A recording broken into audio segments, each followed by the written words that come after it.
Whoops, my bad. Little bit of complications. I think Alex T. Kid over here is nervous. Patrick Wayne's in the building right now. Mr. Patrick Wayne's in the building right now, so Alex got all fumbled up and shit, bro, like a football. Like the Chicago Bears during the Super Bowl. Right before the show, literally right before the show started, we just realized that the podcast pro froze up. That's what happened. Yeah. Well, the fucking podcast pro's fucking nervous. Patrick Wayne's in the building too. Then. Fucking you. I'm gonna call you Captain Freeze right here. Ladies and gentlemen, what is up? Happy Monday. Welcome to the Industry DJs podcast. I'm your host, I'll do it like this. I'm your co-host, DJ T Kid. And let us help us welcome Mr. Patrick Wayne in the building, man. Thank you very much, Mr. Wayne. Mr. Wayne to you. Okay. All right. Yeah. Welcome to another episode of the Industry DJs podcast. You can check us out every single Monday here on Facebook. You can check us out on your favorite streaming platforms, Apple, Google Podcasts, Amazon Music, Stitcher, and the Anchor app. And you can also check us out live on YouTube and Twitch at the Industry DJs. Ladies and gentlemen, thank you guys for stopping by, man. What's up, RS1? Fucking Dennis in the building, man. Yeah, I know we stole your guy for a minute, bro. I know he's your friend first. Don't get jealous, bro. I understand. We already went through that with our lawyers and stuff. Fucking hey, look it's Mr. Anybody Awake in the building. Fredo. Who up? House 13, what's going on, sir? DJ Nez, what's going on? Yeah, Gio, what's going on? What's going on, brother? Sorry I didn't call you back, man. I'll call you back after the show if you're not sleeping. All right. What's going on, man? How was your weekend? My weekend was good. Yeah, what'd you do? Thursday, I was at Prestige in Cicero. Friday, Club Icon. Saturday, Club Escape. Sunday, I relaxed and chill. All right, hit that $sign real quick. Why? Because, bro, you're balling. Yeah, you're balling. Oh, it works. Good job. Well, as far as we had a great night over at fucking Club Karaoke. It turned into a fucking juke fest. Ooh. It was pretty dope. It was fun, man. It was pretty fun, man. Everybody had a good time. Oh. It was, towards the end, the people couldn't. The last two singers were horrible, so I just cut off karaoke. I'm like, I'm done. If this is what we got to deal with all night, dude, I'll play whatever you guys want, but nobody's singing for the rest of the night. Sorry, no offense, but yeah, no. I'd like to keep people there. People were this one girl was singing, bro. Oh my god, bro. Oh. Forget it, man. It was horrible. Sound like a dying cat. No offense, but wow. Yeah, when that happens, man, I gotta cut it off. I gotta do all of us a favor. So fuck it. So and then Punch Bowl was fucking packed all 3 nights. So it was a pretty good weekend. Sunday chilled out, and my son's sick, so I was supposed to go to Mike Garbone's daughter's birthday, but I couldn't make it. Man, my son was sick, so I said fuck it. So shouts out to Mike Carbone. Happy birthday to your daughter. Sorry I couldn't make it. What's up, man? Fucking Envy's in the building. Holy What's shit. going on, DJ guy. Envy? So how was your weekend, Mr. Wayne? It was cool. Saturday did the Winter Wonderland Part 2. Yeah, I know. I saw the flyers all over the fucking place. Jesus Christ, bro. Yeah, with every other post was at the flyer. Yeah, with Dennis and Gizmo and DJ Skills. It was cool. Yeah. I played a lot of 90s house. Yeah, that's good. Yeah, that's good. It was fun. That's dope, man. That's dope. Like I said, man, I'm at it all because I've always been a fan, man. So especially when I like we were talking before the show. And one day I was on the boat just in the middle of the, Fox Lake, man. And all of a sudden I fucking hear Cynthia. And I'm like, what the fuck? Don't tell people I played that, No, man. no, it wasn't you because right when I literally docked the boat because my son had to use the bathroom, I'm like, well, I got to investigate because I've never even thought that they knew what Cynthia was out here. So I docked the boat. Man. I get off the boat, and the first person I saw, and you had just started because I'll never forget that because I always wanted to use that beginning, and I heard it come out of you, which was the one from Beat Street. It's working. Oh yeah. It's working. And you just started. Yeah. Unfortunately, I didn't know who Dennis was at the time, and all the others. I know they were all standing there, and Dennis looked at me, but I didn't know that Dennis was a DJ. I thought he was a gangbanger. So I was like, oh shit, I'm fucking around Dennis. And then you were on. I know you were. I was trying to say hi to you, but I know you were busy. I didn't want to bother you. So I took a picture, and then I said, hey, guess who I'm with? And I sent it to Who Dat, and that's when Who Dat was busting your balls. He was like, what the hell you didn't fucking. It was you killed it, man. You killed it. Oh, thank you. Yeah, man. It was dope, man. The fucking patio was packed. Yeah, that place was fun, man. Yeah, that place looked like a lot of fun, man. Yeah. Oh, what was the name of it though? It was called Fams on the Chain. Fams on the Chain. Yeah. Okay, cool. Yeah, no, that place was really nice. Inside, the food was good. We had some food when we were there. The food was decent. I kind of felt bad because my son was with me. So I was like, man, there are all these fucking older people here. My son's like, what kind of music? I was like, shut up, just eat your cheeseburger. You'll be good. You'll be good. You'll understand later on. But yeah, you killed it, man. You guys were killing it there, man. Yeah, but I heard you guys all the way in the middle of Fox Lake. Literally, I heard Cynthia. That's good. I was like, holy shit, bro. Who the fuck? And I'm looking at all these other boats and all those fat white guys are on there. I'm like, well, I guarantee it's not them. It's definitely not them. Definitely not them. So welcome to the show. Thank you very much, man. We appreciate it once Thank again, you for man. having me. Fucking I'm legend happy over to be here. No problem. No problem. So let's talk about you, man. So how long you been DJing for? Shit, since '86. Okay, cool. Damn. Yeah. Okay, cool. Started when I was 14, right out of 8th grade. Nice. Right down the street here at Avon. No shit. Yeah, that was my elementary school. Wow. Like I said, I just moved out here, man. So I've been, well, not just moved. We're talking about 4 years ago, but still, I love it out here. I fucking love it. Yeah, out it's here. chill out here. Yeah, it's chill. It's chill. Actually, I just did. Oh, you're okay, man. You're good. I just actually J Funk for J Funk. I did Round Lake High School for their homecoming, or homecoming or prom, either one. But yeah, that's pretty ratchet. The shit that they wanted me to play was pretty ratchet. I was like, holy shit, man, you really want me to do this? And the principal, actually, the assistant principal was there, and I had a meeting with her before the dance, and you know, I showed her the playlist, and I'm like, I don't think I could play a lot of this stuff.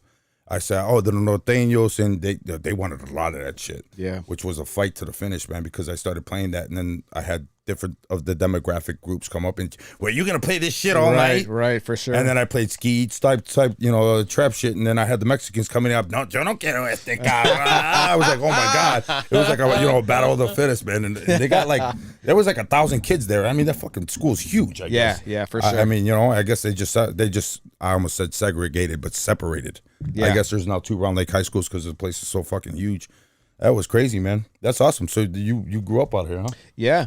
And then in 2003, I moved down to Brookfield for about 15 years, and then came back. Nice. Yeah, like I said, nice area. Both nice areas. Yeah, for sure. So either way, you're in a rich area, so you're good. So you're good. Match Mondays. What's up, Match? How you doing, man? You were killing it, man.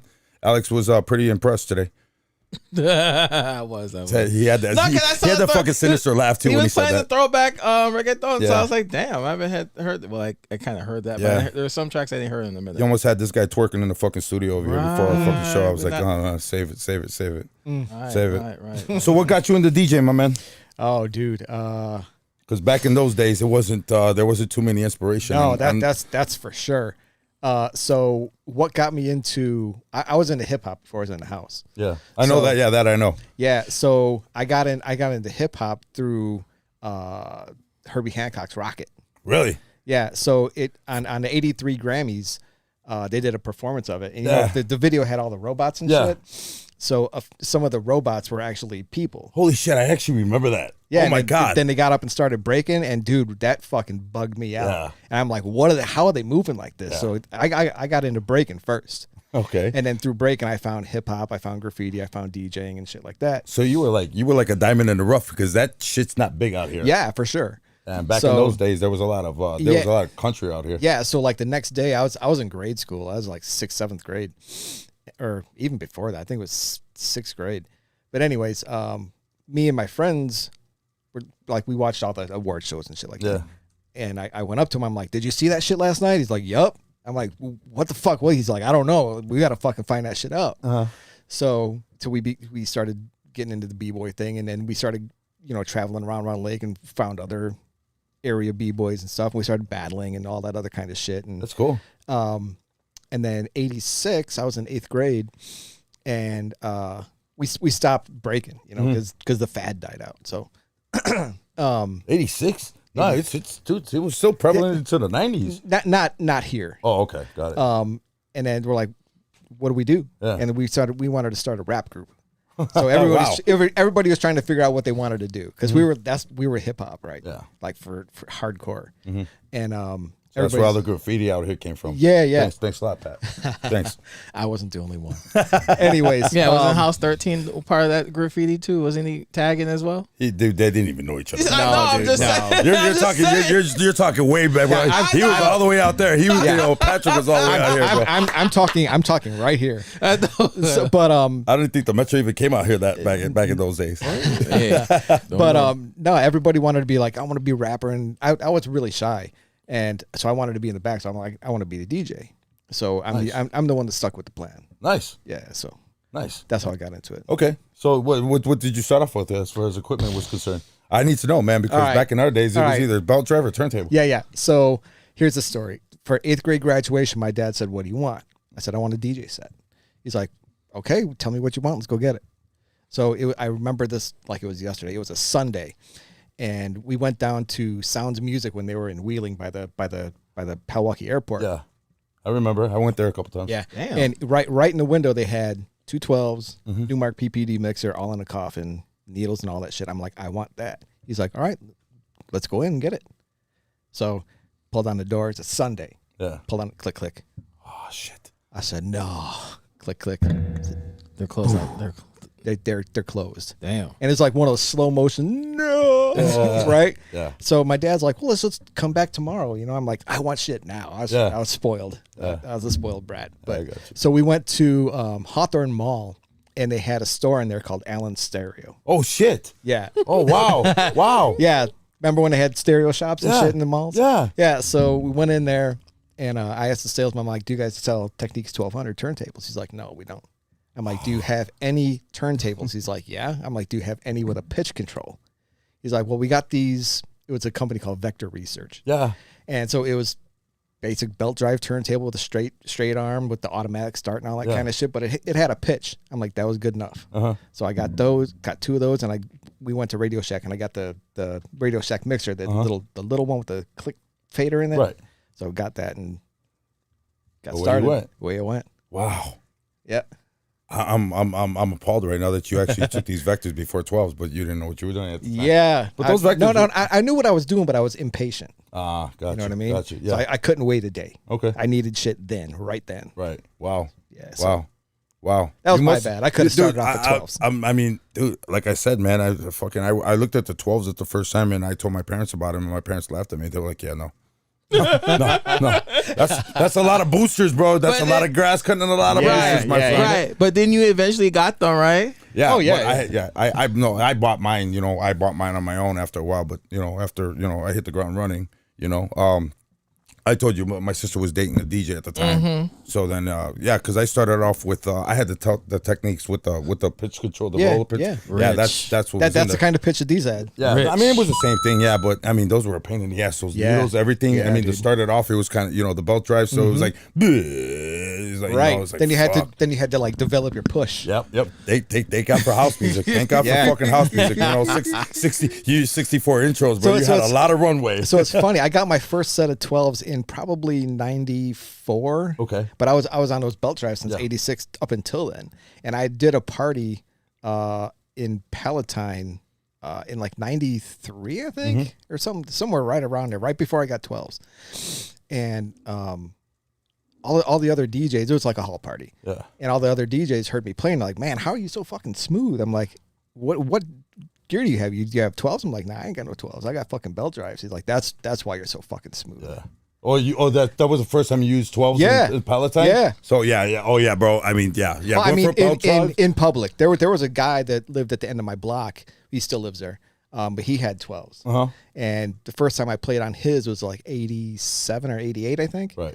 And then, but yeah. I didn't have my own 12s. Damn. Did you buy a coffin? No, they were just separate on a shelf. Nice. Yeah. Nice. No, the first 12s, I got a coffin, and then I figured out what the weight was, and I was like, oh shit, man. And then I had my lab in the basement, man. So to grab my parents' walls. I'm sorry, mom and dad. They probably still remember, but there was fucking big gouges and holes and shit in the walls. Man, my parents wanted to kill me, bro. Yeah. My parents wanted to kill me, but those coffins were fucking the Grundoff with the fucking wood and the carpet cases. Yeah, the carpet cases. Oh my God, those things were fucking man, a tank. those things were beasts. Yeah, definitely. And then I got the separates, and I love my ground off separates. Yeah. Thanks to Boogie Boy. Boogie Boy is the one who turned me on to the separates. When I saw those, That's a name I haven't heard in a hot minute. Yeah, no shit. Yeah. We were talking about him because he reached out to me on Instagram not too long ago, and I haven't talked to him in fucking decades. I was like, holy shit. Yeah, man, he's same still doing here. his thing. Yeah, he's still doing his thing. He lives out in the country too, so Okay. everybody's moving out of state. Yeah, for pretty sure. much. We're not still out of the city, I should say, not out of state. But I guess he's doing pretty good. He's still doing his thing. So That's good, whatever, man. That's awesome. Yeah, definitely. Yeah, man. more power to him. Yeah, definitely. Him and fucking Nonstop and fucking Party Boy and you, and I mean these guys were. I was watching you guys as I was growing up, and I'm like, holy fuck, dude, holy shit, these guys are amazing. And first, I knew who Bill was, and that was my first. And then I started looking and started meeting more people, and then I saw you guys, and I'm like, who the fuck is that? Who the fuck is that? And A lot of people said that about me the first time they heard me play. Yeah, man, you were, dude. And I was telling House her thing was when he was on the show and we were talking about you that I was like when I saw you when I first met Patrick, you were on stage, you were doing some shit and I forgot where the hell it was, but I went with some of the guys from Top Rock and when we were younger, man, and I saw you and I saw a couple of other guys. I'm like, what the fuck, bro? What the fuck did he just do? And then I was like, dude, that guy doesn't even fucking look like a fucking DJ. I was like, he doesn't look like a DJ. And then come to find out your name, and everybody used to call you from, Richie Cunningham. And I was like, what the? That's who he looks like. And then I was like, that's fucked up that I even said that, bro. I'm so sorry, bro. I apologize now. I said under my breath, but I apologize now. But yeah, no, come to find out that was your name. Yeah. I'm like, well, how ironic could that be? Opie Cunningham. Opie Cunningham, same shit. Yeah, same wow. shit. Yeah. Same dude. Jesus Christ. Opie Cunningham. Oh wow. Still rank Frost Breaks. What's that?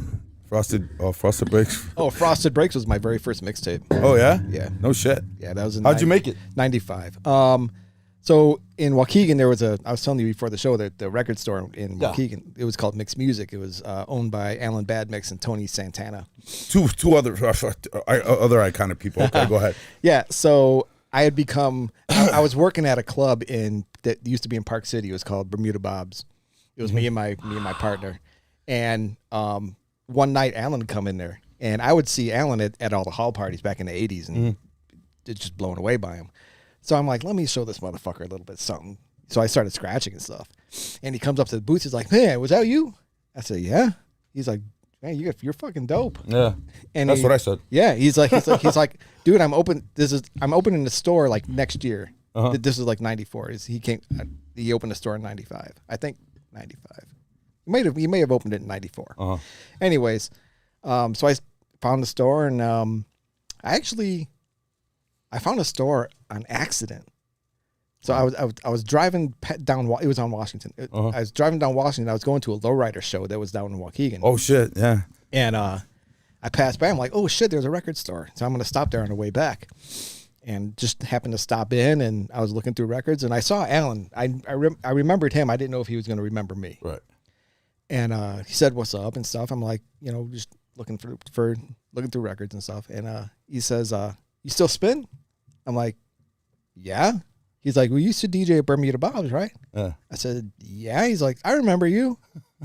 So we started talking, and it started coming around the store and just hanging out and becoming friends and stuff. And he had a little studio in the back of the store, and he had a digital 8-track. It was a Tascam 8-track. Yep. Miracle has that one. Yeah, and so he was making mixtapes, and I'm like, man, I want to make a tape. And he showed me how to use equipment, and I just made a tape. Damn. Well, the Frosted Breaks one was technically a live mix. Yeah. So I just did all that live. I didn't do any edits or anything like that. Yeah. So you're a clean motherfucker. Oh, thanks, man. Clean. Because that was actually you guys that was your heavy hitter. That fucking tape went national.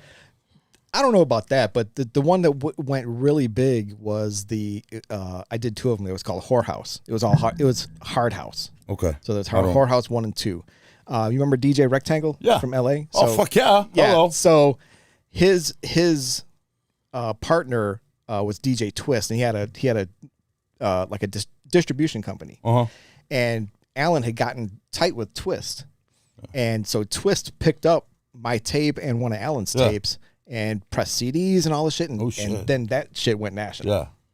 Yeah. So Frosted Breaks, I think was just mostly local. Well, I mean, when I say national, it was at Mega Mall. So that, dude, now that I know where you came from, and it was at Mega Mall. Yeah, yeah, dude, that's back in our days. That was pretty far. It's Yeah, like you yeah. hear Round Lake or something like that, you'd be like, hell no, where the fuck? What? Yeah, for sure. You know, it was a Sunday trip just to go to Great America. You know Right, what I'm saying? right, definitely. So your parents, you know, you had to plan that shit like it was a vacation. Yeah, so you know? so Alan got all the tapes out to Chicago, and he dropped them at Barney's One Stop and here and there, and yeah. Oh So, wow. yeah. Okay, so yeah, that you were with some. I don't know with you guys having horseshoes up your asses, man. Because I mean, he hooked up a bad mix, and then fucking you got your break. You know, just walking into places. I mean, you know, some of these. You guys met the right people at the right time, man. You know what I'm saying? I guess. You know. But Yeah. You're a for beast, sure. man. So Thank I mean, you, man. your proof was in the pudding. So I mean, Yeah, like I said, appreciate when I that. heard you, I was like, God damn. A friend of mine used to call me. You said I don't look like a DJ. Yeah. One of my old friends used to say I was the quiet killer. Well, yeah. That's one of those. Like, what the fuck's his name? You know what? I just noticed him a couple years back too, and he's that white guy with the glasses, bro. He's got a stupid ass fucking scratch. He's from Texas. God, I forgot his name. I gotta remember his name. Scientist? Yeah. The DJ for Ying Yang Twins? Yeah, Oh, yeah. that dude's a fucking monster. He's a monster, but Man. you look at him and you'd be like, you? Yeah, You're a for DJ? sure. He Yeah, looks right. like No he way. looks like your dad. Yeah. He looks like somebody you would see at a strip club or something Yeah, like that. straight you know? up, for real. You know, just spending his money, man. Yeah. But that guy's a fucking monster. Monster. Bro, I mean, Monster. you know, don't judge a book by its cover, ladies and gentlemen, man. I mean, That's you know, for sure. I'm telling you, man, because some of these guys, you look at them and you be like, you're a DJ? Yeah, okay, right, whatever. Yeah, And they'll- dude, They'll put your dick in the dirt, bro, real fast. The first time I saw him, he was doing some cuts over, I think, Electric Kingdom or something like that. Yeah. Real quick cuts. And I'm like, fuck. Yeah, he's bad. He's Yeah, badass, bro. He's got that. I mean, And he's clean too. Yeah, he's clean. He's Yeah. super clean. I mean, Yeah, yeah, man. definitely. His scratch is just it's so unique because it's not a crab scratch, but it's so fast, and he's usually scratching over like 120s and Yeah. 130s. Yeah, I yeah. mean the faster shit, man. So that's skill, man. When I Yeah. first heard him, I was like, holy Yeah, shit. he's got the whole skill set, man. He Yeah. does the old school shit and he does like the new school shit Right. too. Right. All together. I wonder what he's doing now since where's fucking Ying Yang Twins ain't even around anymore, bro. I don't know. I mean, if you ask who the I'm Ying Yang surprised. Twins to the kids nowadays, they'll be like, who? Yeah. But yeah, Some circus act? but What is that? yet when they want to hear Lil Jon's Get Low, they don't know that the Ying Yang Twins are in that track. Right, No for shit. sure. Yeah. I don't understand that. Yeah, either that or Low from Flow Rider. They're not on that song. They don't even know what that is. That's what I'm saying. They don't Oh. even know that shit. So I guarantee they're not gonna know that one. That's for sure. I guess. That's for sure. I guess. So Pat, starting from DJing back in '86, like, did you remember your first gig? Like your first? Like my first public gig? Yeah, Yeah, your actually I do. So the guy that used to live at the end of my block, he was part of a crew called Native Rock Productions. And they rented a hall that used to be out in Waukegan. It was called the JM Club. It's not there anymore. And I was kind of part of their crew. So they put on this party and they're like, hey, do you want to play? I'm like, yeah, whatever. And if you would have seen me back in '86, this motherfucker can't do a goddamn thing. Right. So I get up there. I had to show my ass, right? Because one, it was in Waukegan. I used to go to all the Waukegan parties. Yeah. So I had to show my ass. So I was able to cut behind my back. Oh shit. Yeah. Wow. So I got up and did that, and that tripped pretty much everybody out. Wow. Everybody's And, like, what the fuck? Yeah, Whoa! exactly. That was like when Eminem first came out and spit out the whole lyric, and everybody's like, oh shit. Yeah, like who the fuck is this white boy? That's like, what where I the said, fuck what did I- he come from? Same thing what I said. Same thing what I said. I said, Yeah. God damn, dude. Yeah. Chicago and then you come to find out Yeah, that was my first public gig. Wow, that's awesome, man. Yeah. That's awesome. And out here, you guys had a following, man. I mean, obviously, Yeah. you guys, every time I Well, fucking- that was more from the mixtapes, I think. really, Yeah, because our mixtapes, man, they sold like fucking crazy. yeah, that's awesome. That's Yeah. awesome. Yeah. So, I mean, so this guy, this your neighbor's the one who pretty much kind of like trained you up for a little while, or you just practiced and practiced. Yeah, until you got it? I just went down there to practice on his 12s, and he had a 4-track, and I made like a little 4-track mix and stuff, and I didn't know what I was doing, but yeah. So he had all the little toys and all that stuff. All the and gadgets, he, man. He had all the records and all that stuff. I didn't have really shit for records. Yeah. But It was hard to find records back in the days, but especially up here. Right. Yeah. Yeah. Well, we had gramophones and shit. So Yeah. Yeah. So did you pretty much have to like make the trek into the city to like grab records or? So there was an old record store in Waukegan again. It was called Strawberry Fields. And it was mainly a rock store, and they sold like rock and punk and all, but they had a little like 3 or 4 bins full of 12 inches that DJs from Waukegan would tell these guys to order. And they would get them in, and I would have to beg my parents to drive me to Waukegan. They didn't want to go into Waukegan for nothing. Yeah. I'm like, please take me to the record store, please. So I would go there, and they would give me like, $20 or whatever, and I'd pick up like 3 or 4 records at a time. It was probably once every 3 weeks to a month. Wait, $20 per record? No. They would give me $20, and I would get like 3 or 4 records. How the fuck is that even possible, bro? They were like $25-$30, bro. No, dude. Yeah, back in the 12 days. inches? Yeah, 12 inches. Yeah, No, dude. for the full LPs. No, the 12-inch, dude. Yeah, The 12. the single. Yeah. Oh, the singles. Oh, okay, cool. Yeah, not the albums. No. I was getting. I was getting albums. No. I was getting albums, bro. The singles. Yeah. Okay. Cool. Yeah, they were like $4. Oh wow. Oh yeah, back in the day, yeah, but not a gramophone. So. Yeah, so I would get them, like 3 or 4 at a time. Yeah. So I would look for 12 inches that had like a bunch of shit on them. Like instead of like one single song, vocal, instrumental, I would get like all the different tracks. Right. So those were the ones I was getting first, like Jack tracks and a lot of DJ International stuff. And I would just go in my bedroom and just practice hours and hours at a time with the same records back and forth. You know what's great about that though is you were getting the straight, you were getting the singles, but it was still the LP. There was no intros, so you had to figure out what the breaks were. You had to figure out how to toss it in, offsets, shit like that. So that's now it explains on why you're so fucking skilled now with just life being easier as a DJ per se, because they got the intros, they got the breaks. Right. Now you got everything at your fingertips that you could fucking do on a fly. So this explains why you're such a fucking Billy Badass. Now this explains why you're a Billy Badass. Well, a lot of DJs from our era are badasses because of that. Yeah. It's not just me, it's not just you, it's not just No, whoever. you see, he's not just me, not just you, and not just sorry, my bad. He started off in the analog or the CD digital days. He wouldn't know. He started off when they already had 32 intros. Yeah, DJs from our era, we had to learn how to do that. You know what I mean? Right. Yeah, that's the way we had to learn. Yeah, because like raw bass, like it would start off with hit it, right? And then it was exactly. You had to get it. You had to figure that out, man. Yep. And back in those days, I mean, especially you would have to buy doubles and like hit the instrumental, then go into the vocal and back and forth. But yeah, exactly. You have to fucking use the tape. Tape, stickers, whatever you had to use, and then you had to label the fucking record. One, you're gonna use this one first, and then this is 2 with the tape, and then you would make a little note at tape. So when I was still doing vinyl, I would put like the little circle stickers. Okay, and like I would mark like intro, out, mid. Oh, you did that? Yeah, you did that. Well, yeah. Unfortunately, we did a lot of house parties back in the day when I first started too, and it was dark as fuck. I wasn't reading any of those stickers. Yeah, so I'd have to almost memorize exactly what those fucking things say. Right, for sure. You're sitting there and then you've been drinking and smoking weed and shit with your friends, so you're trying to flip it. You're fucking flipping it. Yeah, and it was a lot of troubling times back in the day. Yeah, and don't bump the tables. Oh, for sure. And if you're gonna dance in the other room. Yeah, I'm out of quarters. Dude. I'm out of quarters, bro. Go in the other room if you're gonna dance. No bouncing around. Me and a friend of mine did a birthday party for some like school friend of ours. It was in Grays Lake at like a little clubhouse kind of thing, and the floor was really bouncy, and there was people there dancing and stuff, and everything jumped. Yeah. Oh yeah. I remember. And I'm like, you either guys stop fucking dancing or you have to go in the other room, because I can't play shit. Yeah, this is a party, but nobody can dance. Okay? Right. As a matter of fact, when you're out here, man, I shoes off. I want you on socks, and you got to tiptoe. You got to tiptoe. Yeah, for sure, man. Hell yeah. I don't have any quarters, man, and we're done here. Well, I mean, with the 12s weren't that bad, but those belt drives, those motherfuckers, bro, you couldn't even move the record. If the record was warped, you see that fucking thing bounce, bro. Man. It was crazy. Oh yeah, dude. It was crazy.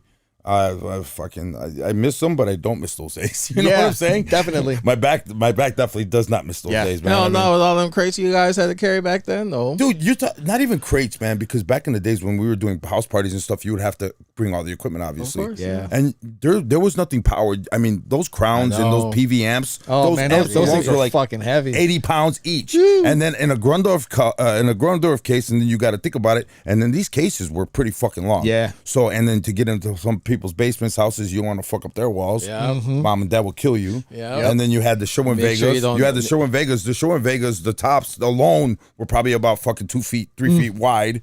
All made out of fucking. There wasn't plywood. Those things were fucking like oak and shit. Yeah. Those things were heavy as fuck. They preach. Yeah, bro. Man, we're done here. Yeah, we're done. And then the cabling alone, those fucking. It was speak-ons. Yeah. That's from speak-on, and then they had the fucking banana clips. I remember because I used to break a lot of them. I don't know why they always broke the little fucking pin, and then you had to. It was fucked.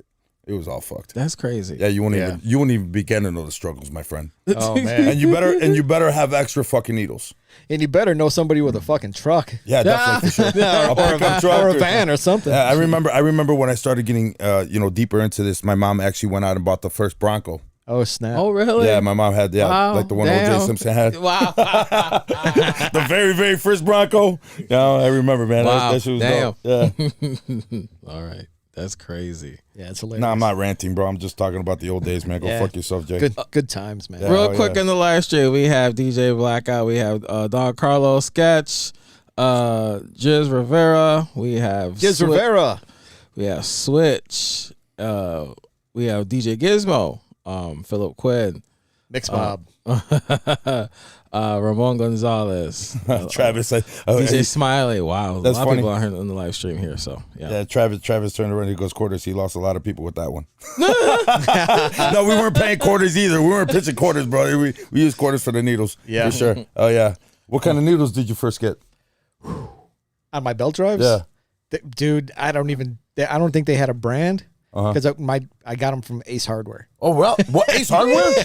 Get the fuck out of here! They sold needles. The big Ace Hardware that's up on 134. Oh, I love that one. I love that. That place has been there forever. It used to be real huge, Yeah. and they had records. They Really? they sold little fucking replacement needles. They had all kinds of shit there. Really? Yeah. No shit. Yeah. Wow. Dude, I gotta go back over there. I heard back in the day you guys sold DJ equipment. What the hell? But then when they stopped carrying all that shit, I found I think they were Audio Technica or whatever. Audio Technic. Yeah. Yeah, there's that company's still around too. Yeah. Yeah, there's some companies still around. Yeah, but I got the little blue shirts. The little blue shirts. The fucking I forgot what model number they were, but yeah, I remember I had a shit ton of those. The record burners. Yeah, the record. Yeah, as a matter of fact, yeah, those things they were heavy. They grooved the grooves. Yeah. I remember that shit. SC35s. Yeah, thank you. That's what Yeah. they were. Yeah, the fucking the blue ones. 35s. Oh my god, Yep. dude. Yep. They knew me. They ate the shit out of your records. Yep. Because Midwest. I don't know if you remember Midwest Audio. Yeah, for sure. Okay, Midwest Audio had just opened up, and then before I even knew that Audio Lines was right down the block, which is Gear Club now, they were right down the block. So, and come to find out, as I started working for him, I was like, wasn't there big competition? He was like, what, my cousin? I was like, what the fuck? Are you serious? It was like two DJ stores that were back to back, and they were both owned by the same family. It was like, what the fuck? Yeah. Hey, screw it. Yeah, I know, right? Yeah, corner of the market. Get in where you fit But in. I remember I walked in there, and every time I fucking walked in there, man, I hated walking into the Midwest, man, because I always fucking I went in there for needles, and I was there for like half the day. Yeah, how about Just it? playing with the equipment and looking Yeah, at shit, and I was yeah. just like, fuck, man. They knew me by, hey, what's up, Al? They already fucking pulled out 4 fucking packs of needles. Here you go, man. Here's for the week, you know? It was good times, needles, man. needles. Good times. I remember You would have to buy records as often as you had to buy fucking needles because they burnt the shit out of your stuff. Especially when you let your fucking when you let your boys fucking start using shit like that. Yeah, bro, this fucking sucks. All the intro's went. Did you clean the fucking needle? Oh my god, man! Those things were lint collectors too, for sure. And I never had the brush. Everybody Yeah. that had the brush. No, I've. Yep, me too. Me too. Fuck it, why Lick not, bro? the finger. Yeah, lick the finger. Or why are you eating your needles? I'm not, bro. I'm fucking licking them for contact. They got COVID. They got COVID. Wasn't back then, bro, because everybody would have been sick. Right, for sure. Jesus. And you know what's funny is because I still have when I'm on my CDJs, even if I'm on the controller, I still, for some fucking reason, I gotta fucking dab my finger. I don't know why. To this fucking day, I do it. And these newer DJs are like, "Why do you keep doing that?"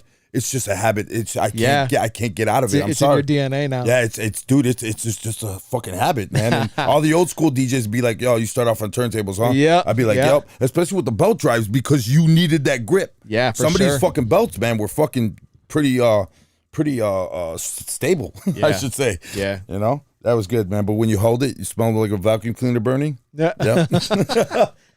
Rubber burning. What the fuck is burning? It's Yeah. a turntable. You'll be all right. That's cool. Yep. I know you got some questions. I know Alex. I mean, you pretty much, you know, I'm just listening to the stories and I'm just like, wow, I haven't heard that venue in a long time. I'm like, So when did you meet Who Dat? That's what I want to know. That's Jesus. $1 million question.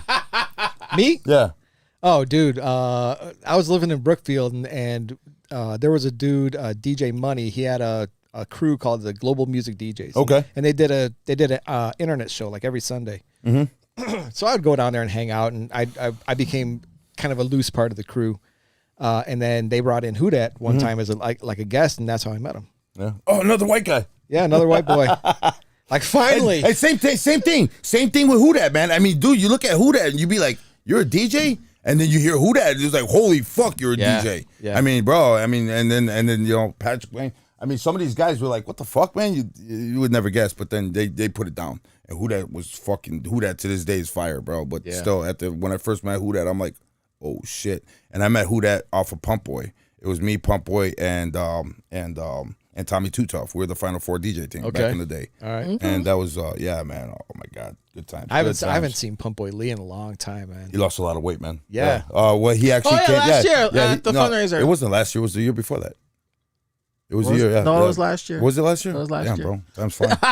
Time's flying. It was at the Yeah, he fundraiser lost we a lot saw. of weight. You got Yeah. skinny. You got super Good, man. skinny. Yeah, Good he for looks him. good, man. He looks Good for good. him. I haven't seen him. Tommy's in Wisconsin, and Who that's now in his new endeavors. So he's doing good. You know. Yeah. But you know, it's hey, everybody's still vibrant, man. Just like you are. This is awesome, man. This is awesome. I'm at an all right now, man. Because like I said, you're a legend to me, man. A legend, man. I appreciate Like, that. I don't think I've earned that distinction yet, but yeah, I appreciate that. No, yeah, you do, because I'm not the only one that says it. I'm definitely not the one that says it. And Who Dat talks highly about you, and for you to be in that guy's he was fucking on the show, when you're on his crosshairs, bro, you know you're good. Oh, Who Dat's a homie, man. Yeah, he's a brother, definitely for sure. So when you started off playing hip hop, what made you venture off into like other genres? Well, I didn't start off playing hip hop, But so let me back up. When I first started listening to the mix shows on BMX, Wow, yeah, man. holy So shit! I started listening to the mix shows in like '84, but I was listening for shit to break to. So I was listening for like Run DMC, Planet Rock, yada yada, and they were playing like just dance music, a lot of New York stuff. They're playing a lot of Italo classics, and they were playing beat tracks like Faces Drums and all that shit. Yeah. And I'm like, what the fuck is this shit? I'm like I hated fucking dance music and Italo and all that shit when I first heard it. Like I'm listening for shit to break to. And break beats. Yeah, it took probably a good 6 months before I started picking up on like dance music, and I'm like, all right, yeah, I can get with this. all right. So, yeah, it grew on me. Well, I mean, because like I said, well, Al knows this, but like I started out playing like house and techno and all that stuff, and then I start jumping on over to like more hip hop and stuff like that, like in the late 2010s, stuff like that. So like everything all leading up to that year, I was just like house, techno, trance, and all that stuff. Right, so, right. Yeah, it was a good time. Yeah, you would think he would start off with hip hop, right? No, Shut up. No. I'm Don't not trying to judge a book by its cover. Thank you. I learned my lesson today. I'm at you, bro. Calm down. You, third rail, 33 and a third, man. I mean, all these guys were fucking. I mean, they were huge to me, man. Back in 33 and a third. That's another monster. I mean, right bro. there. I mean, Chicago delivered some of the. Just the state of Illinois delivered some of the best DJs in the world, man. I mean, you know, and I mean, you know, next to New York, I think, you know, back in the day, New York had it because they had, you know, fuck. I mean, you're talking. This is way before even Craze and all these other guys that are out right now, man. I mean, Qbert was what 15, 16 years old at that time. I mean, Probably he was something tiny. around He there. was that little tiny, and I mean, he was some tiny thing, bro. And then he came out, and I looked at him, and I saw what 89 BMX or DMCs. Yeah, what the first time I saw Qbert on the DMCs, he was like chubby. No, he was no. Yeah. Oh yeah. He was- Back in the day, yeah, he was chubby. He was Yeah, chubby, man. Yeah. I'm sorry, you're right. Yeah. Who am I thinking of then? That's I don't crazy know. though. Who the fuck was I thinking of? It was another Asian guy that was really thin, bro. He's a fucking beast. Baby G. Yeah, that was baby. No, was it baby? I don't know if Baby G's Asian though. He was from Texas. He was another dope dude. Yeah, there's. I mean, back in those that was when everybody was putting it down. There was no controllers. There was no fucking loops. There was no rolls. Straight vinyl. Straight vinyl, Yeah. exactly, man. I mean, dude, like I said, you're a hero to me, man. Oh, fuck, bro. I'm like in awe because he's here, man. I'm serious. I was a big fan, bro. I heard him back in the day, and I was just like, holy shit, bro. This guy's fucking fire. Fire, bro. Fire. Because again, he started off with hip hop. I started off with house music. Yeah. You know, and then I started Opposites. dipping into the fucking hip hop music. You know, and then I saw, that's when I started getting into the DMC shit. Well, when I started DJing, I was house. Oh, were you? Oh, Yeah, so you yeah. started off house? Yeah. Okay, cool. Wait, you were a b-boy that played house music? Wow, that's unheard No. of. So that's so unheard of. so the evolution, you know what I mean? Yeah, So I right. started off with hip hop, then I found the mixes, then I found dance music, and it eventually turned into house. And then by the time I started DJing, I was fully into That's the cool. dance culture. That's cool. So, what's your favorite stuff to? I mean, what do you like to do now? I mean, what's your go-to? I mean, if you had full game to do whatever you wanted at a set, what would you do? House, underground. Underground house? Yeah. Okay. Underground shit. So you don't spin hip hop at all anymore? Nah, I mean, yeah, not really. it's. I understand the culture now is fucking horrible with ski and all this shit. I get it. Yeah. Ratchet rap. Ratchet hip hop, Yeah. trap shit. That's not even hip hop, man. It's a ratchet rap. Yeah, I could agree. I Garbage. I got played though, but I posted something today on my Instagram, and there was a guy in a subway station like, hey, something about hip hop, and the guy's like, well, there's rappers and there's MCs, and they're like, rappers do it for the money, MCs do it for the culture, Yep. and they're like, Absolutely. is Ice Spice an MC? Ice Spice is a rapper. Drake's a rapper. Kendrick Lamar's an MC. J. Cole's an MC. There's a definite difference. there's a difference. Yep. Yeah. There's a difference. I guess Envy wants to answer this question. Wait, what the fuck is this guy? What are you smoking, bro? That's what I just said, bro. Because Envy came back and he goes, "I'm happy for you, Al, and I'm gonna let you know. I'm gonna let you finish what Chicago has The greatest DJs of all time." What did I just say? Didn't I say Chicago has produced some of the best DJs in the world? Yeah. Then I could have sworn I said that, but I that- didn't say that in my Envy voice. Sorry. And that's no lie. It's not, man. It's not. I mean, My to Kanye this day, I mean, we got some of the best guys coming out, man. I mean, Facts. Always have. yeah. I mean, We got DJ Solo in the building. What up, Solo? Mr. Envy has a question for Pat. Okay. He said, where are you spinning at nowadays, and also do they limit in what you play? I don't spin regularly. So the only really gigs I do, I like. So every year, my partner Threejay. Threejay, I was going to talk about Dubstar. We're going to talk about that. So he does street festivals in Cicero. yeah, so the Cicero House Fest. Yeah, for sure. So and that's really the only kind of thing I do. But we do other gigs here and there, but nothing on the regular. All right. So have you what's the word I'm looking for? It's not a matter of choice. You just, is it? Kind of. I mean, I get people asking me to play parties and stuff, and like a guy yesterday. I'm not going to name any names, but he's like, he hits me up. He's like, hey, you want to come out and do some old school stuff, with us, in March or whenever it was, and I'm like, no, not really. Okay. And he kind of went off on me. Oh, damn. Yeah, because I told He him no. Yeah, and I'm like, there's way too much great new music out for me to be playing 30-year-old records. Like, I'll do old school shit, but it's gonna be for the homies. It's gonna be for the shit for like Dennis and them, dude. That's the only. yeah, because they're stuck. I get it. No, I'm joking. I'm fucking around. I'm fucking around, Dennis. I love you guys. I'm fucking around. So if I'm doing a gig in like Waukegan or something like I did for Dennis, I'll play 90s shit, because that's when I came up in Waukegan when I was part of the Mix Mob crew, and that's what I was known for playing, like Hard House and all that kind of shit, and like all the Cashmere and all that stuff. Okay. So I'll play it for them, but if I'm playing in the city, I'm playing new shit. Okay. But you know what? To I've been finding a lot of newer stuff. I don't know if they're starting to fucking run out of shit, but like DJ's got a bunch of. I mean, there's 20 remixes now of to Brighter a newer Days. Yeah, Brighter Days to a newer style. I just heard one from House of Gods. Remember, you know what I want to do, and I shouldn't say this on the podcast, but I don't give a fuck. But I want to remix Get Down Everybody.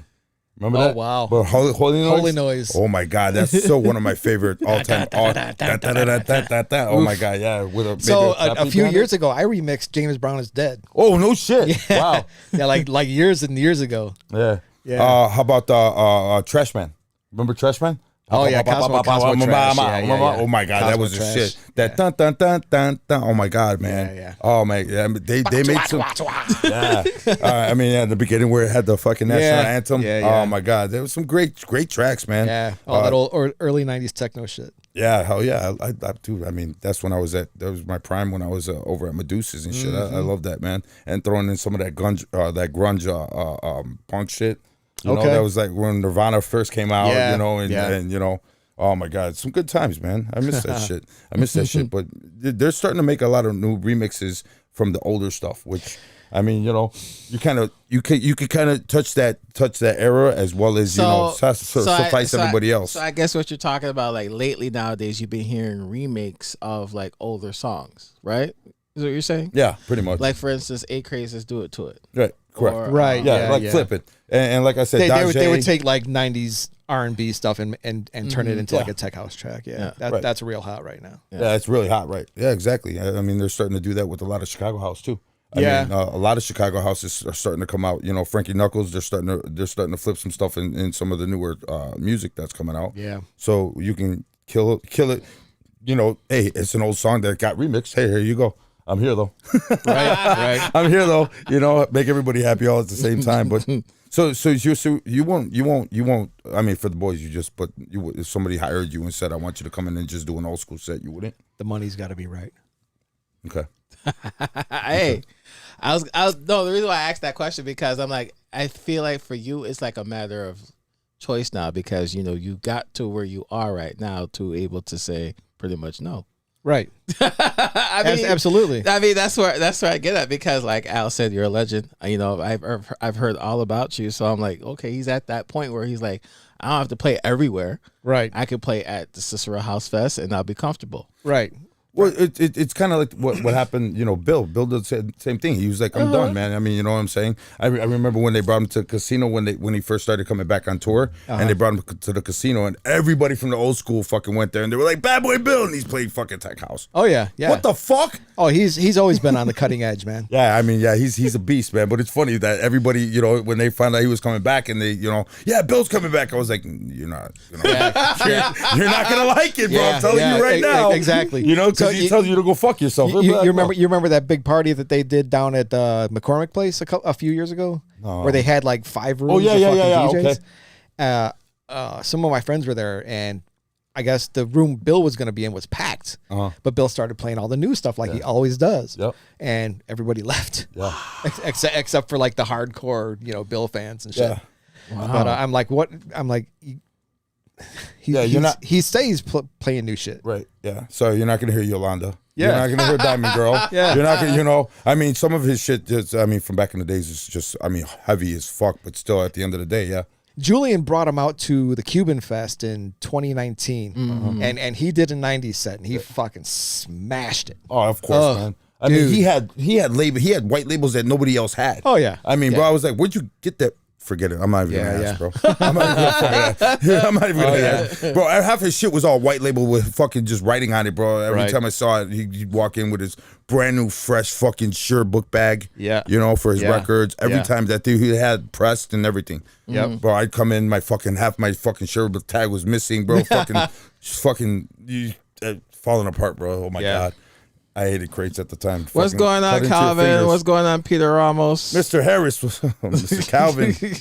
Calvin. Vinny, what's up? I almost said Mr. Harris. I don't know Sean why. Pruitt, what's going on? So Pat, I have a question for you. So growing up in, throughout your DJ journey, how did you able to make a name for yourself and maintain like the reputation that you have? Well, I started making a name for myself in the mixtape scene. when I was still Opie. So those tapes like really got out to the public. I said that. And then later on, like in the early 2000s, like the mixtape scene kind of took a tank. Yeah. So I wanted to go do a name change, and because Opie Cunningham, it did what it had to do. You know what I mean? It made people Remember like you. see who I am. Right. Yeah. Right. And so it was just more of a silly joke than anything, that name. So I wanted to do a name change, and then I stopped making mixtapes, and then I kind of just went back in the background, and I didn't do very much DJing. And so I had to kind of not like redevelop myself, but kind of reinvent myself a little bit. You know what I mean? So that's where the Patrick Wayne thing. So it's my first name and my middle name. Okay. All right. So when I first came out as Patrick Wayne, I didn't want anybody to know about the Opie thing. Gotcha. So I just wanted to be like a completely new, like a fresh identity. fresh start. Right. So all my friends would be like, "Oh, that's Opie. That's Opie." I can't escape it, man. So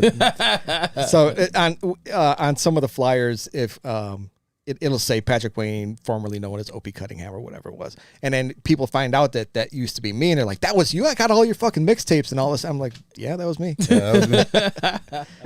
Oh wow, it's awesome just to be out there, man. Like I said, man, you've paved the way for a lot of DJs, especially out here, because it wasn't big out here, right? No, it wasn't. It wasn't big out here. It was Not very big. I mean, there were some DJs in Round Lake High School.